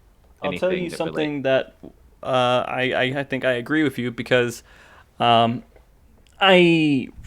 movies that came out that are like break-in movies, like people coming in to try to kill you movies, stuff like that. What's the ones that are out recently that was really popular about like there being a day that everyone can do whatever and go kill everyone? The Purge. Purge. I can't stand that movie. I couldn't stand the concept of it, so I never watched it.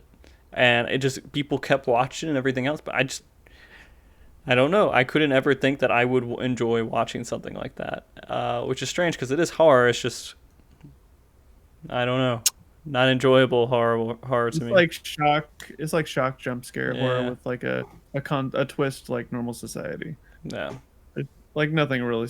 I mean, I like it for what it is because it gave like it's something new in like the Urban Dictionary. Like, oh, you're doing like a purge. Okay, I get it. Yeah. Yeah. I mean, I don't actually. It's funny. I don't really care for the Purge movies. I don't like them a lot, but I like. There's a concept that they're able to play with that you're like, okay, maybe you can tell a interesting story within this concept. But like we watched, I think Nick and I we watched the first two together, I think. Yeah, I think I've seen all of them. Yeah, too. I haven't seen all of them because I haven't seen Purge Election Day. which It's I not think good. is it's bad. Yeah. Yeah, well, I mean, Well, even I there's think Purge everything Election Day, after and then the- there's like Purge Day 1 or whatever. yeah, Right? and Yeah, I didn't see the TV show. I think there's a TV show they came up with as well. But Oh, and this could be kind of good to go on this too. Is that there's the Last of Us thing coming out soon, the movie or the series, the miniseries. The series, yeah. yeah. Not Oh, soon. I It's not didn't coming know out that. soon, but it's going to be coming out at some point. yeah. Who's doing it? I don't know who's doing it actually. It's HBO. Oh, I think it is HBO. Yeah. I don't know who's That's directing it. Yeah, but HBO usually puts the right amount of production into it. Except for Oh. the end of Game of Thrones, yeah. Yeah. No, okay. They put the production in there. They just didn't want the story to go. Because, like, what was it? Each episode was, like, what did they, like, they were spending, like, Marvel movie money on the ends of those episodes. But And Right. they had so the many story issues was with them. absolutely trash, but the production quality was incredible. No, well, I mean, like, there's so many things that were just horrible with it, like the coffee cups that were just like things that just kind of missed in production. I don't know, they just got completely overlooked. Shit happens all the time, but this is that thing where the coffee cup fiasco blows water up. But this is bottle. the problem where you're fighting with your significant other. This is not about the coffee cup. It's about all this other bullshit that you're fucking up, but you're just throwing it on the coffee cup. You're like, I mean, yep, this is. That stuff happens all the time. You could legit just pull up your favorite movie ever and go onto like IMDb and talk about all of the fails that it had, and I'm sure it's just littered with them. Oh, look up like Spider-Man, like the OG, like 2002 Spider-Man. Or Oh, Spider-Man I 2. I've Just look seen at, like, enough. Spider-Man goofs. There are so many fuck ups in like that, like that movie, but you get away with it. Like, what's that thing when everything else is going well? You're like, but Brian, they left the coffee cup there. Let's Who not talk about it. It's cares? fine. There's so much other good stuff. It's like it's not. Because you're not focusing on those little things. You're focusing on the stuff. You're like entranced by all the good things. You're paying attention. Yeah, I got it. Yeah. But I will say though, speaking of monster stuff and HBO, did you guys watch? Shit, No, why I can't I haven't think of it? seen that. Lovecraft Country. Lovecraft I Country. haven't, no. Yeah. No, So I did kinda want watch to, it. but I heard some bad reviews from it. I am in love with it. Really? Oh, So I talked absolutely to love a friend of ours, Hagler, and he hated it. He was like, I was being spoon-fed the story, and it was driving me crazy. Yeah, because it's pulp. It's supposed to be.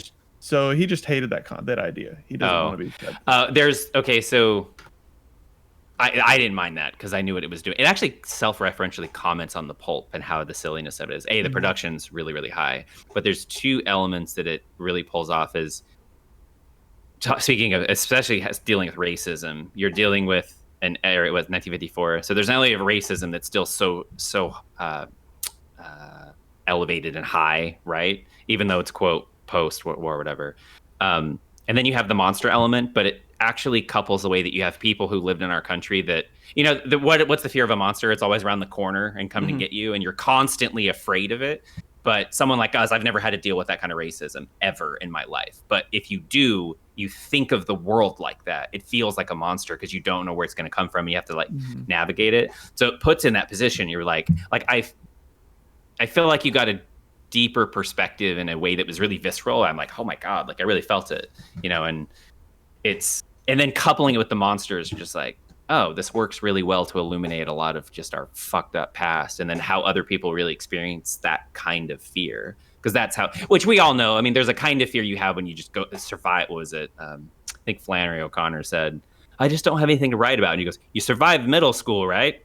You have enough to write about the rest of your life, because middle school is awful for almost everyone. And you're like, yeah, that's fair. so I guess is this something where they put out an episode every week, or is it like? Yeah, it's every Sunday. Yeah, they'll do 1 hour every Sunday. When'd you talk? Yeah. Oh, I was gonna ask, did you talk to Hagler about this, Nick? Yeah, like yesterday. Okay. He just said he didn't really enjoy it because of that one. I still want to watch it. I think I'm going to like it. I like the trailer. I really liked it. I'm waiting like for super Dylan to hyped watch for it. We were gonna watch it last Sunday, but it wasn't time. It hadn't come out yet, and we didn't want to wait, and something else happened. I mean, I'll have to sign up for HBO subscription on Amazon again to watch it. I mean, So. you should just sign up for HBO just so you have access to Room 104, and then you can watch all that. I mean, That's I really signed the up for reason, it for Game of Thrones and Chernobyl. I did sign up to watch those, so I think Chernobyl was one of the best ones. So Yeah, like that's how I on say my like Chernobyl. media backlog. I have started the first episode 3 times during quarantine, and I get about 10 minutes in. I'm like, I can't right now. Chernobyl, you can't watch Chernobyl? No, because the tone of it, I'm like, I'm just not in the mood for this tone, and I just take a step out. Even though it is, it seems to be really, really good. It's but I'm like very good. I know, but it's like I'm just like I'm not in the mood for this tone right now. I just need something that's like It feels kind of like a horror movie watching it. Which is funny. I still watch horror movies all the time, and I watch a lot of depressing stuff. I don't know why Chernobyl's like it's just not now. Chernobyl, not now. Well, So, but hopefully you'll watch it. I will. I mean, it's on the top of my like media queue. But So that, and I need to watch Watchmen on HBO. You haven't watched Watchmen? I haven't watched it yet. I've been like saving it for I don't know what. That's a crime. Okay, like I also saved Euphoria for a while. I didn't watch that right away, and I just binged it, and I love that. Wow. So, yeah, no, that one is Watchmen's really good, especially dealing with present day issues. So, yeah. It's amazing that it came out right before a lot of stuff happened, and it was so relatable to everything that started happening afterward. But no, I enjoyed it. I binged straight through that. I think I didn't like take too many breaks on it. This is the entertainment part of the backlog show here. Although honestly, so Brian sent me a text yesterday, and he was like, "Hey, look at this lady. She's doing the theme of X-Men, like the old cartoon X-Men." I think fairly I saw certain the I video, literally but I never sent watched you that. a YouTube link. I didn't even say anything. Oh, you didn't say anything. So Like, I didn't add any. Like, there's a lady. I doing think a he cool thing. imagines you said that when you sent it, and he just adds it in. Yeah, he's like, there's this cool thing. I was like, this. This is what Brian would say if he was giving But it I've to been you. wanting. I wanted to watch it all day, and I'm like, I kind of want to like I'm probably gonna watch X-Men before I watch Lovecraft Country, just because like I just that Did song. you go actually just check gets out me her other pumped. cello videos? No, I just listened to that one a Oh. couple times actually. Her cello stuff is so good. There's so many Yeah. of them in there. Yeah, and they're really like some weird, like some weird ones in there. Like, I was like, Knight Rider. Oh like- yeah. Yeah, I was like, oh, wow, that's obscure. Yeah, I think I tried to go back and watch X-Men at some point, but like it's really hard for me to get into. Again, going back when it first came out, I'm sure it's just kind of a little bit dated in comparison. Like some things are a little bit Yeah. awkward. That's what I remember, at least when I try to watch it. I don't know. It's been a while. Yeah, I think the easiest cartoon for me to get like back into has been Batman the animated series. I think X-Men's a little rough sometimes. Like definitely the beginning when they're like kind of defining the characters and stuff. It's kind of tough Yeah. to watch. No, I mean, I loved it back in the day. We Oh, watched some absolutely. of it, and it's like, it's so. But actually, it's almost that point where it's just bad enough to be entertaining, where you're like, oh, it's pretty bad. Yeah. But that theme song is still, Oh, It's amazing. is it right? I don't. I just want to go out running and I can't run. I just want to do it though. Why can't you run? You're perfectly bipedal. Yeah. You don't even have wafty knees. You know, I'm getting. I ran up the stairs earlier and I was like huffing and puffing. Oh, man, I haven't been running in a while. I have a treadmill here, but that we never use, that we got for free, so I don't feel too bad about it. But at the same time, it's I need to do some sort of exercise. I think that's going to be my list when I'm done with classes this week. I'm going to have like this whole little thing. Maybe I'll do like a cloud drive where I have like creative folder. Then I'll have this productive work folder where I have things that I do for certifications or things I need to do for, work life stuff. And then I'll have another one called health. And I'll just go to it every once in a while and be like, what's the last healthy thing that I did? Am I tracking diet or am I tracking exercise? Like, I just need to get it all organized because I don't know. I feel like as soon as I'm done with doing these classes that I'm going to have so much time. Like I have this vision in my head that I'm just going to have tons of time to do so many things. I know it's not completely true, but it feels that way. You will though. I will have 'cause more it's not time. like I will have some It's time. not like you won't have. There's no birthday parties that are going to take up your time. There's no random events to go to.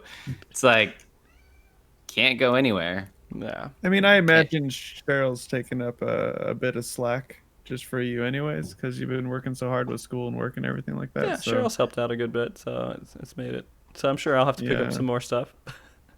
Yeah, or you You're can like, just say, hey, I guess just... what you're doing, buddy? You're doing dishes now. Ah, crap. You can tell her that you failed, and then I'll just just tell. play video games instead of do schoolwork in the closet or something. Hey Cheryl, I'm failing. I'm failing school. I gotta go again this next semester. But you got to do it in the closet by yourself. Oh yeah. Oh, I have to do it all in the closet. So it's a private class now. So. But no, Hey, it's speaking been of so classes- rough. This whole last year has sucked ass with school and work and all this other shit that was added on that wasn't expected. But You're almost done. 2 days, man. 2 days. I'm good. I'm good. Well, do you I'm have any like final papers or anything due? That's like you're gonna so keep you busy? I finished up a research paper and a portfolio today, and then I have I'm taking a diversities class as a requirement that I had to take, which I don't mind taking. It's always interesting, but I do have to do a 10-minute presentation with PowerPoint slides for that one, and then I have to do a fine. 10 minutes is nothing. It's nothing. But I mean, I have to make the power. Honestly, like I'm at the point Just to do where 10 slides, get your 10 points, run up one a minute. But the thing is, if I didn't do anything, I'd still make a B in the class. So it's like Well, I don't have to do. don't do that. I Do just the work. rather finish it up. And then Do I the have to work. do a reflection on all the things I learned about diversity. That's like a multi-page paper for it. Then I have to do my final cyber ethics class, which was a lot about legal cyber warfare and all the stuff globally, locally, and Title 10, Title 50, and then the ethics behind what you should do with hacking and stuff. So Yeah. Oh, that's Um, easy too. it's been a lot. There's a lot of other stuff I did this week too, but that's what I have left over, and I think I can knock it out before Friday. So You should do your ethics paper and just title it like. Well, "Is no Edward ethics paper. Snowden- That's Is just an Edward exam." Snowden a hero? Well, I mean, that was actually one of the papers I had to do before, of course. They had to do Yeah. a paper on Snowden. Is Snowden a hero? Yeah. Yeah. And this is for NSA-sponsored degree. So talking about Snowden is like part. It's funny. Yeah. Anyways, we're way in like. Speaking of things that really challenge you, Bring it back.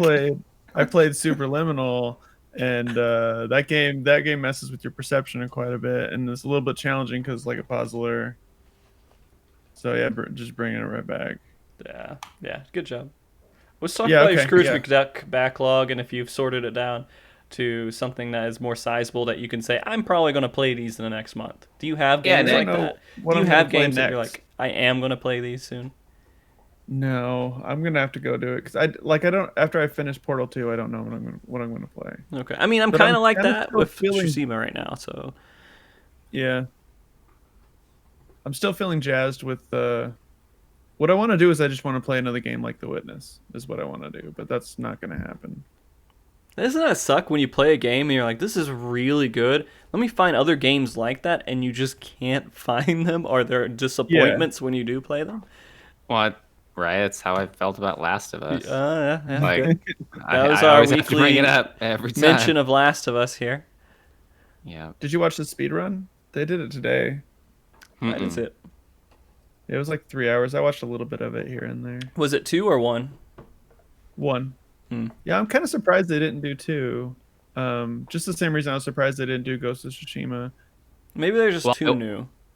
Yeah. I was wondering I if mean- they've really broken it down where they can do it in 3 hours. I'm sure, People were speedrunning. Well, granted, it was a remake, but people were speedrunning the Resident Evil 2 remake like day one.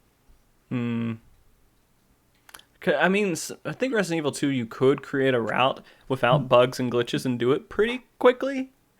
Or maybe they just found the bugs and glitches quickly with those. I can't imagine they found it with Ghost of Tsushima yet. That would make it quick enough, but... Well, and I wonder with like Last of Us 2, like there's got to be 8 hours of cutscenes at least. I mean, I don't mean that sarcastically. Skip it, of course, but... Yeah, I was wondering if they just had an option where like, oh, you can just turn off cutscenes. Here's your speedrun mode. Mm-hmm. I don't think they made that game to speedrun. For sure. Yeah, probably so, not, but it's funny you mentioned same thing with like Skyrim, and they were like, yeah, normally you can't do this in Skyrim, but if you get a bucket, oh wow, now you can go through the wall and you're at the end of the game. You're like, oh, okay. The Elder Scrolls, you got a bucket, you can break anything in the game. It's all you need is a bucket. Any Elder Scrolls game, just need a bucket. Someone's gonna break Ghost of Tsushima. There's gonna be things to do to mess with that game and just like get out of bounds and go to the very Act 3 or some crap. Last of Us 2, I don't know how much they're gonna break that though. I mean, it's pretty straightforward, right? Yeah, it's like a linear game. Yeah, so right, the routing becomes hyper specific about how you move through each zones and how you avoid certain stuff. But I will playing Uncharted 2. I might have this mistaken, but I'm fairly certain there was an option when you played it. It was called like exploration mode, which like avoids all cutscenes, and you can just play through the game. So I remember when I saw it, I was like, what the hell is exploration mode? But I wonder if that was actually set up as sort of like a semi de facto. I mean, I wouldn't be shocked if they set that up because I mean, Last of Us 2 had more accessibility options than any game ever made. You know, like, did you guys ever go in and play with it where you can be like, are you colorblind? You can change this. I saw it all kind of be presented at the very beginning, but I didn't go deep into it. And there's a lot of stuff that they don't present to you that you can still change. Where there was stuff I was reading about people who were able to play it who were effectively blind because they'd had so many accessibility options put in there. I was like, wow, that's just super impressive. I'm sure that's just something that they got like passionate about wanting to do, and they said, we're just going to do it. And they're like, we'll do it, and we're going to do it the best. Yeah. I was like looking at my quarantine. I don't know what to play next, you know? Yeah, that's what I was curious. I was going to ask you, Brian, like what were you going to go for next? If it was like, I feel like we have to find something. I'm going to finish up Ghost of Tsushima probably by the next time we talk. I'm sure I'm going to knock it out. Well, on my list, what are the games you want to play? Shit. Well, I can't look at it. I have to look on my phone because I'll mess up the cameras because it's a screen capture of Discord right now. So they didn't play Last Guardian. That's on your list. Okay. How long is Last Guardian? About 12 hours. And you haven't played it yet? Mm-mm. I feel like that's one that I would probably enjoy playing. That's not an open world or anything. It's pretty much straightforward, right? Yeah. I don't really know. I think it's straightforward in the sense that like Shadow of the Colossus is also straightforward, even though it's an open world. I was gonna say Shadow. You have Shadow like feels like soft open world, but there's like nothing else to do for the most part. There's lizards you can get and stuff, but you just fight Colossuses. Yeah, it's true. I mean, I could, looking at your list, I could go for Last... you did put the hours next to him, so nice. You did actually go through and do all that. Yep, just for you. You're so sweet. Baldur's Gate 2, 49 hours. I know. So it's funny, they just announced Baldur's Gate 3 is coming into early access in a couple months. So I don't know how long early access for it comes out, because I will play that when it comes out. Okay. I haven't played any of those games, so I probably need to. You'd be curious. I'd be curious how you would like them now, because they don't play like any game that exists now. So okay. Well, that's a lie. That's a lie. Side. There's a lot of other games that are similar to it that sort of inspired like the company making, but I don't know if you've played any of those games. So I'd be curious how you would like it. I don't know. There are games that I play and instantly I try to controls and I hate them.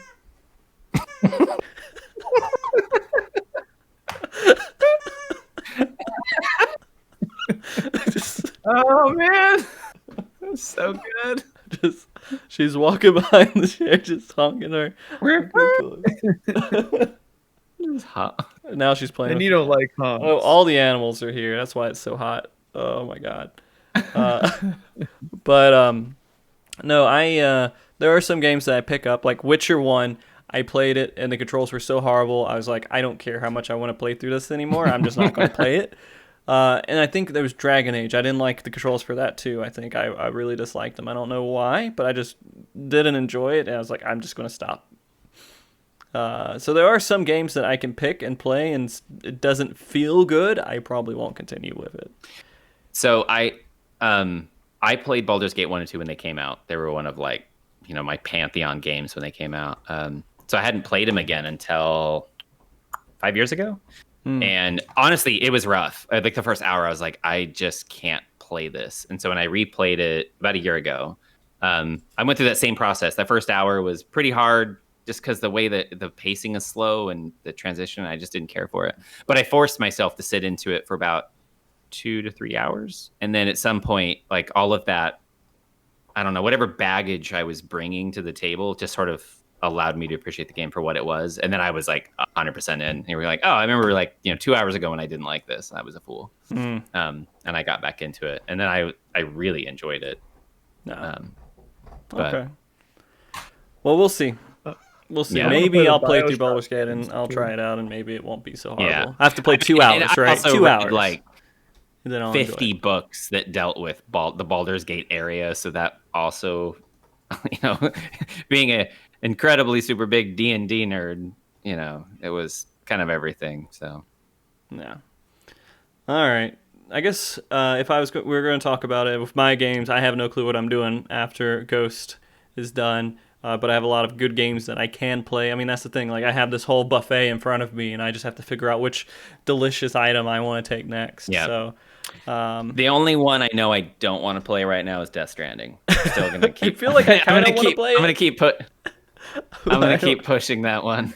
But I would be okay trying. God, I already forgot what the game was. What'd you say was on your list? Oh, The Last Guardian. The Last Guardian. I'd be okay trying that. Now, are you talking like this weekekend for next week, or I feel like, or week after I mean, next? I might You still gotta start go. it this week, but I won't be able to get too far into it because I imagine beating Ghost of Tsushima, then immediately going through that game. I mean, maybe, but I'll just make it the next game I do after Ghost of this. Tsushima like Saturday morning and was playing Ori like Saturday evening. Okay, that might be what I do. Is I just slam through that game too, but I won't play more than that probably. I can't imagine playing more than Last Guardian. I don't want to like.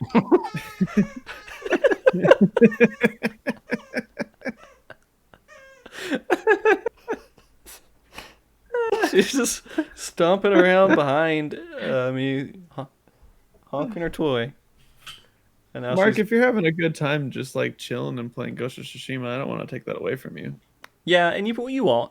I mean, the thing And is, like, we still have more to talk about with Ghost of Tsushima, like Yeah. the second. I and do third need to act. finish it. Then we can actually have a full discussion on it probably next week. I think that might be kind of the core for next week, and then we can maybe get into Last Guardian too, and we can finish up our discussion on the games done quick because they could just have something horrible happen between now and then. For all we know, they could have Yeah. a camera slip of something. So Like a Janet Jackson, like I don't think Yeah, it'll be it's like Janet wardrobe Jackson. malfunction? I think it'll be more like someone's mom comes in the room and starts yelling at him or something. Just something just really awkward. God, that would be so great if that happened. But man, Yeah. Well, I feel like okay. I have some things, some goals to look forward. I also have to plan Mog Talk out. That's going to be in like a couple of weeks from now. That I have to start making sure because I'm redoing a lot of stuff for it and a lot of assets and everything. So I have to do a lot of work on that. yeah. And in the patch for that is still, or the expansion and everything, or I still haven't done the Nier raid. They have a Nier raid in the game right now, and they released another section of it, and I haven't played through it. I need to do that too. But yeah, no, that patch is going to be going for next 3 months. They'll have another one out, but it's still kind of fresh. Nier is something I think you guys should play. I feel like you guys should play Nier. Nier Yeah, Automata, yeah. So I have it, Okay. and I played the beginning of it twice, 2 or 3 times, I didn't love it, and I remember I played it for such a long time, and that I died, and I had to restart it over, and I was like, I'm done. I don't want to do this again. Like, Near? Yeah, Nier yeah, Automata. and Nier. Yeah, And Nier. Yeah. I got it because I know it was so well acclaimed, and it's a Square game, right? Yeah. Yeah. I don't know what it was, man. Maybe it was just that mood. Maybe But a I remember it revisit. The thing twice. is, like, after you beat it, you have to play it again, and then it gets better. Then you play it again because it doesn't. It's not. You basically That's play some, like- through one character, then you play through the eyes of a different character, then you play through the eyes of another character afterwards. So it's like one of those things where it starts giving you different perspectives, kind of like Last of Us in a way. I was gonna say, does it pull a Last of Us, except not as good? I don't know if it's not as good. It's not. I would say it has its own. I only went through the first one so far, and I started the second one, but then it's one of those situations where I stopped playing because billion things come up. I bet you guys can hear my dogs wrestling in the background, can't you? Mm-mm. Not too much. Not as much. I mostly hear the squeaks. Okay, the squeaks. All right. Yeah. How long does it take to do one playthrough? I don't know. I don't know. I play things kind of weird sometimes and take way longer or way shorter than I should. Play through, because when you talk about playthrough time, you have to, because they say you do an ending and then you go to the next one and get the second ending, but it's really just a straight game. So it says here about 21 hours. So I mean, give or take if for you only do the whole five, game. It says 18 hours, and then yeah, it's really 40 to 50 hours to play through the whole thing, I think. Because it's the way they do it is a little bit confusing, but if you want to finish all the side quests, about 50 hours. What's all endings? I think that's the thing. All endings. There's a weird caveat on this one. It said all styles, 36 and a half hours. I don't know what styles means in context of the game. I don't know. Because normally it's like they have main story, main extras, and then completionist, and then it says all styles, which I assume is characters. There's things in it that are overhyped. I would say for sure. There's a lot of people around it that overhype the game, but it has some elements to it I think that are enjoyable. How long to reach E ending? Here we go. 38 hours to complete all the endings. This is a long one. It's one of those things that it goes in and it's one style of game, but then you go into a different area, then it's like a side scroller, then you go into a different area and it's a different thing. So it tries to be kind of artsy with what it's doing as well. Mm-hmm. But it was fun for what I did with it so far. I just want to go back and finish it. I will at some point do it, either way. You got I'm things still going thinking on in your about head, it. Brian. I mean, I have it. Man, Well, not right now. It's something future discussion. It's something there. Yeah. But we should plan out a horror month of games that we haven't all played, and play games. I want to play BioShock. I saw that was on your list, Brian. Yep. I mean, you guys you played played all. I played through. I played through one. I played through a couple of them, I think. Okay. I've only played one, which I thought was a masterpiece. But That was good. yeah. How about the Silent Hill games? I never played Silent Hill. I haven't played it since Silent Hill. I played it on PlayStation 1, like the OG. Mm-hmm. I mean, that's like Which is a good. month and a half away, but it's something I think is worth thinking about. It's pretty close. It's Yeah. probably 6 weeks. Yeah, I before mean, we just said month October. and a half. Yeah. So that might be fun to do. And then we have maybe 4 games that we try to knock out throughout that month. Well, we could also add in some horror games like Mario Odyssey, but we play it from the perspective of the Goomba because they just are always getting murdered and killed. So, Yeah. I feel like I've seen that Yeah. somewhere. I'm sure that it has to exist somewhere. It's Yeah. honey, I'm going out to work today. I'm gonna go make some bacon. And then some random, murderous plumber, plumber who's not plumbing anywhere, just stomping. You're just stomping on things, yeah. Rarely plums, actually. Yeah. Can you guys hear me okay? My internet feels like it's taking a dump right now. It looks like You it is. sound good. Okay. So I think the Twitch looks like it's not doing well, but you look fine I on think Discord. my internet has been going crazy at certain times. Like the ping just goes horrible, and like it barely has any upload or download. And I am trying to fight Cox to fix it, but I was like, I just turned over. Speaking of which, they're running Resident Evil 3. yeah, I didn't want to Yeah, I watch saw it. that. Yeah, I was gonna Yeah. hold back on that one, but I guess this is a good place to wrap up for now, especially since my internet's starting to die for the stream at least. But no, I'm kind of looking forward to this week and finishing up school and being able to have a lot more free time to catch up with you assholes. Yeah, good luck, man. Yeah. Because every time I come here, it's like, yeah, I beat like 3 games. Just like, all right. Okay, the games that I beat are all Nick and I short. have been though. kind of ridiculous. And it's like, what are you up to? I just murder games. Yeah. That's all I do. The Destroy a whole Game bunch of Slayer. games. And I beat Ori on Sunday. I'm not gonna lie, I haven't touched the game since. I've just been letting it sit. Oh, jeez. All right. Well, is there anything else you guys want to say before we end the stream, the podcast part here? Oh no, I think I'm good. I'm good, man. All right, cool. Cool. No little last words or anything. I hope can't everybody top that's the squeak. listening to this I can't understands your lack of care for them. I can't top the squeak toy, so why even try? Okay. Yeah. All right. Well, anyone who's watched this, thank you very much for watching. I appreciate you Yeah. guys. Sorry, stream's starting to go out now, but it is time for us to head out anyways, and we'll be back here next week at 7, and in 2.5 weeks, Mog Talk will be back too, so we'll have that going, which is kind of exciting. Yeah. All the squeaks. But thank you everybody for watching, and until next time, be good, keep cool, and bye. Everybody say what bye and wave. You guys have to say what bye and wave every time. Say bye, Brian. What are you doing?